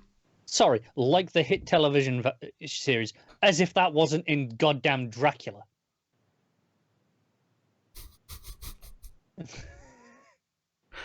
It's been a while since I read Dracula, whereas Buffy, I remember much better. So there's definitely some vampire movies and stuff that don't have that element, but it's just if you get bit, you'll turn. But that is in Dracula. Oh, fair enough. Still though, Dracula does not have a scene where Darla slits her cleavage and lets Angel suck the blood from the cleavage, right? That scene sticks out in a young boy's brain. Just you wait till BBC's Dracula. Gotta get in that sex appeal somehow. What? How do you up this? Slit the nipple itself? I'll just let breastfeeding at that point, I suppose. Just not milk it. Yeah. Anyway, so sure enough, she ends up waking up and going home. Not feeling particularly great. There is one page. I don't actually remember what this leads to, or if this is just a dream sequence of her as a little girl with all these red flowers and the vampire. But she wakes up in the morgue actually, next to all the dead bodies, and she goes home. And the rest of the main story all takes place in her bedroom. And Skinner Suite's there, and it's basically just telling us some of the rules, and he's being kind of cocky, Skinner Suite. It's kind of hinting there's a reason why he maybe cares about her, there's a bit of mystery there, if I recall correctly there is. But ultimately he explains some things, and this is some of the mythology that I really like about this book, is this idea where she's like, wait, I can't be a vampire, I've been out in the daylight, and Skinner makes this point, no, that doesn't apply to us. It applies to them, the producer, the block the bit you or whatever, or his block just in the backstory, it might be, but he can't go out in the daylight. And he even leaves her a note later that's got a sort of list of rules. No, they don't like sunlight, they don't like wood, particularly pine, and they don't like you. And then he's like, no, but you, I won't spoil things, what your rules are. But, these vampires can go out. And what I actually really liked with this issue compared to the first issue is that I felt like thematically, the backup tied in really nicely with the main story. Because the backup also kind of established the origin of this new type of vampire, the American vampire, because he explains in here that when vampires feed on someone new from a place that they've never been to, it creates a new breed of vampire essentially. So this American vampire that he is, and what's beautiful about it is that the backup story then actually gives you him kind of waking up and actually getting out for the first time and sort of establishing some of the rules and him learning them, as well as explaining them to her in the main story. So there's a lot more thematic linkage between the two, which I thought made it overall probably a stronger issue. Whether or not you actually prefer the actual chapters of each story on their own versus the chapters from the last issue is more up for debate, I suppose. I think it's probably very debatable. It's a very consistent book so far, right? It's only been 2 issues, both very strong. It's hard to kind of say much beyond that. You know, and there is a reflection, although it's kind of weird. It's all wavy. So there is a kind of a mirror thing going on, but not necessarily the classic no reflection. But yeah, so despite the fact that she's scared of him, she's also scared that he's leaving because, hey, you actually have answers, tell me things, I need to know. But one thing Skinner has done for her is he's left her the actor who lured her to the vampires in her closet, and we see her vamp out for the first time. And she gets the long fingernails and obviously the fangs. Again, this thing does actually remind me a little bit of Buffy in the sense that it's not the same, but in the sense that when they vamp out, there's kind of like a sort of more demonic form they take when they're going to actually attack someone. Rather than just, okay, some fangs come. There's a physical transformation. Yeah, there's more of a physical transformation. And Buffy, it was just the face, but obviously here it's the hands as well. There's a whole thing. And she kills him, and it's bloody, it's brutal. She drags him off a panel, which I always kind of like. The bow tie is just left there, and the final page of the main story is like a set assistant or whoever coming to his dressing room because he's needed on set, and she finds him just completely mauled and obliterated. So that main story is really good. It sets up some of the rules, and one of the things that I really liked about this book when I first read it was this kind of mythology. Because one of the things I love about Buffy, and people always say to me, Buffy's kind of a dark fantasy show because it's got magic in it and shit. And that's true, it does have those things. But one of the things I love about Buffy is that as the show goes on, it starts off very simple. There's vampires, and there's a slayer, we'll deal with that. And as it went on, it added more to the mythology to the point where we understood, okay, how sirens work. We understood, where Angel came from and how that connects to Spike and Drusilla. It built up a mythology over time that made sense in my head. It didn't feel just like thrown together. An American Vampire builds this mythology using flashbacks, using these rules of like, okay, so there's different types of vampire, different breeds, which is kind of this book's new take on the vampire. At least as far as I know, I've never read watched a vampire story that had this idea before. I'm not familiar with any. Yeah. So we get more context in the backup with the writer telling his story in present day, of the story, 1925. That is, he's an old man and he's telling this room about his book, and we go back and Skinner Sweet's in the coffin. He's being buried. The cop Book wakes up, John Book, and he's like, okay, we need to go and save my fiancée, but he finds out that she's already dead. She drank the poison that Skinner left for her. So this is the weird thing, is that Skinner almost is starting to feel likable in the main story, but the backup was like, no, he's a bastard. Like, he was a complete murderer. So it's giving you this interesting conflicting emotions. But we see Book piss on Skinner's grave, and we're expecting him to wake up, of course. We see him in the coffin with the fangs and all the rest of it. And, this vampire team block is like, no, look... Like, the other vampires actually bring up, like, hey, your blood was dripping all over him because of the fight. Like, there was there's a good chance he's been turned. And he's like, it doesn't matter because we're going to build this dam. We've bought all this real estate up. And this dam is going to mean that this other town where he's buried, this Stillwater, is going to be flooded. And he's going to be underwater forever. So we never have to care. And it's not actually until some scavengers at the end of the story come in years, because there's a little bit of a time jump here where it jumps like 2 or 3 years ahead, and like because it starts off in like 1883 and we end up in 1887 by the end of the story. And these scavengers come in, the new town that's kind of formed is flourishing, and these scavengers with a deep sea diving suit go in to try and collect anything from Skinner that he has on him that's valuable. And Skinner, of course, ends the story with waking up. He's out there, he's full vampire mode. There's a great full page spread of him saying, "Oh, you got any candy?" And he comes out of the coffin. Really, really memorable stuff. And then the other stuff that is really good here is just the building of this camaraderie between the three men. You've got Book, who's the sheriff who lost his fiancée. You've got the writer who's kind of tagging along and becoming a bit more confident by doing so, who's telling the story. And then you've got the third guy, the Mexican guy who... In fact, there was a line here that kind of reminded me of Back to the Future. You remember in Back to the Future? There's a moment where when Marty goes back in time and he meets who's going to be the mayor in 1985, and he's like he's just working at the little cafe or whatever it is, the little milkshake shop, and Marty kind of not realizing he shouldn't say this sort of stuff yet, he sort of splurts out, "You're going to be mayor," and the guy's like, "What, a black mayor in this town?" Yeah, sure. There's kind of that moment here where the Mexican guy says, "Oh, my father is going to be mayor someday." And the writer's like, oh, a Mexican mayor in Colorado? No offense, Felix, but that feels like men will be flying before that happens. And I don't recall his dad being mayor like at any point yet, but we keep jumping in time in this story, so I'm assuming we're going to like get to a point where we'll get there. Yeah, his father is mayor. But we get this story where he does marry someone, Felix, and they have a kid, but then his wife dies, presumably at childbirth, and it's a really kind of sad beat. So they're doing a good job at setting up this trio of characters as well as Skinner in this backstory. So it is credit to the book that I am just as intrigued into the backstory at this point as I was in the main story. Although I think the main story does have a bit more of that horror flash to it, but there's a lot of cool mythology stuff coming up. I love. I'm just looking at the page now of the guy in the deep sea diving suit going down to the coffin. It's just a glorious page with almost no text. There's like one box with text, and that's it. But yeah, so this really sets up that no, Skinner Sweet is the first American vampire. He has a different set of rules. You know, the other vampires assume that he can't come out in daylight, but that's not true. He can. So really, really good stuff. And we end with him coming towards town, and he's hungry and wants to feed. And see you next time. Really good stuff. Classic. Yeah, it's you know, I still maintain it might be the best stuff Snyder's written. It's basically either this or Black Mirror for me.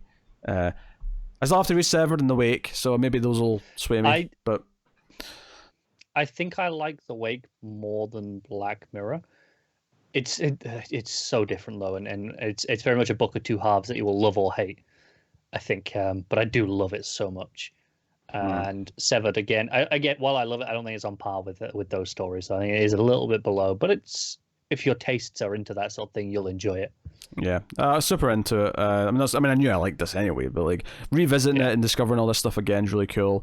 And you know, if I eventually get there, it'll be nice to actually maybe read all the Second Cycle stuff, which I read maybe the first couple issues of, but it started getting delayed because by that point I'd caught up and I was waiting for issues. I don't think I ever touched Second Cycle. Because if I remember correctly, I bought all the singles in a sale. Like I bought the first few singles in the sale, read the first like 2 or 3, decided I really liked it, and just bought the rest. Like whatever was out at the time, which I think was almost the entire first cycle essentially at that point.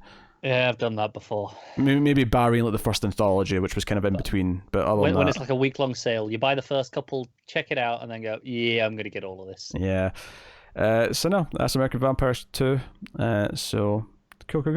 So that basically wraps up the show then. Obviously we had kind of the weird ending without Matt, but you know, hopefully the questions were a fun segment, and we do have, like Connor said, 13 potentially more books if Matt reads some of those one shots that he shouldn't probably fit in. Well, he might, because Matt is a bit of a madman when it comes to continuity and things like that. He's the first one to complain there's too many and he wants to cut stuff down, and then we'll come here on the day and he'll have read like 3 extra books. So it's like, Matt, what are you talking about? It does happen more than you'd think. Yeah.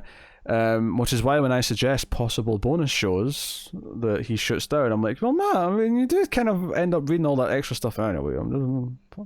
Just for the record, there's a thing that maybe. There's definitely nothing happening. There's definitely nothing happening. There's no way in hell that I've just convinced Connor over the week, despite the fact that he had. I kind of wish you could be asked to edit in my reaction from last week. He was adamant. I've still got it on the hard drive. I could probably slot it in. But there is talk of a bonus thing. Yeah, it might happen. It might not. Yeah, but. It might. I will say this, I did do a little test to make a thumbnail for the YouTube video for what episode 1 would be. I'm annoyed that he came up with a half-decent title, because we and a good design. I think the whole thing just looks good. It's just I don't like giving Pete credit for things, but yeah, it did. And we're both reading Crisis right now, so... Yes, there will definitely be a review of that, at least for the patron. I think I'll go up first on Patreon. I think that'll be for everyone though, because if that ends up in episode 0 of this new thing, then I feel like it'll be for everyone. If the other show does happen, that will become episode 0 and it will go up for everyone. If for whatever reason it doesn't, it'll just stay on Patreon. I will say this new show might not necessarily happen every week. It'll be something that happens time permitting, but it'll go on the same feed as this show, and it'll be, something you can enjoy, hopefully. For anyone who has no idea what I'm talking about, last week I pitched a show where we go through DC Comics starting with Crisis on Infinite Earths and do it weekly as if we're getting the books as they came out. And we'd had a look. Some things are may fluctuate here or there.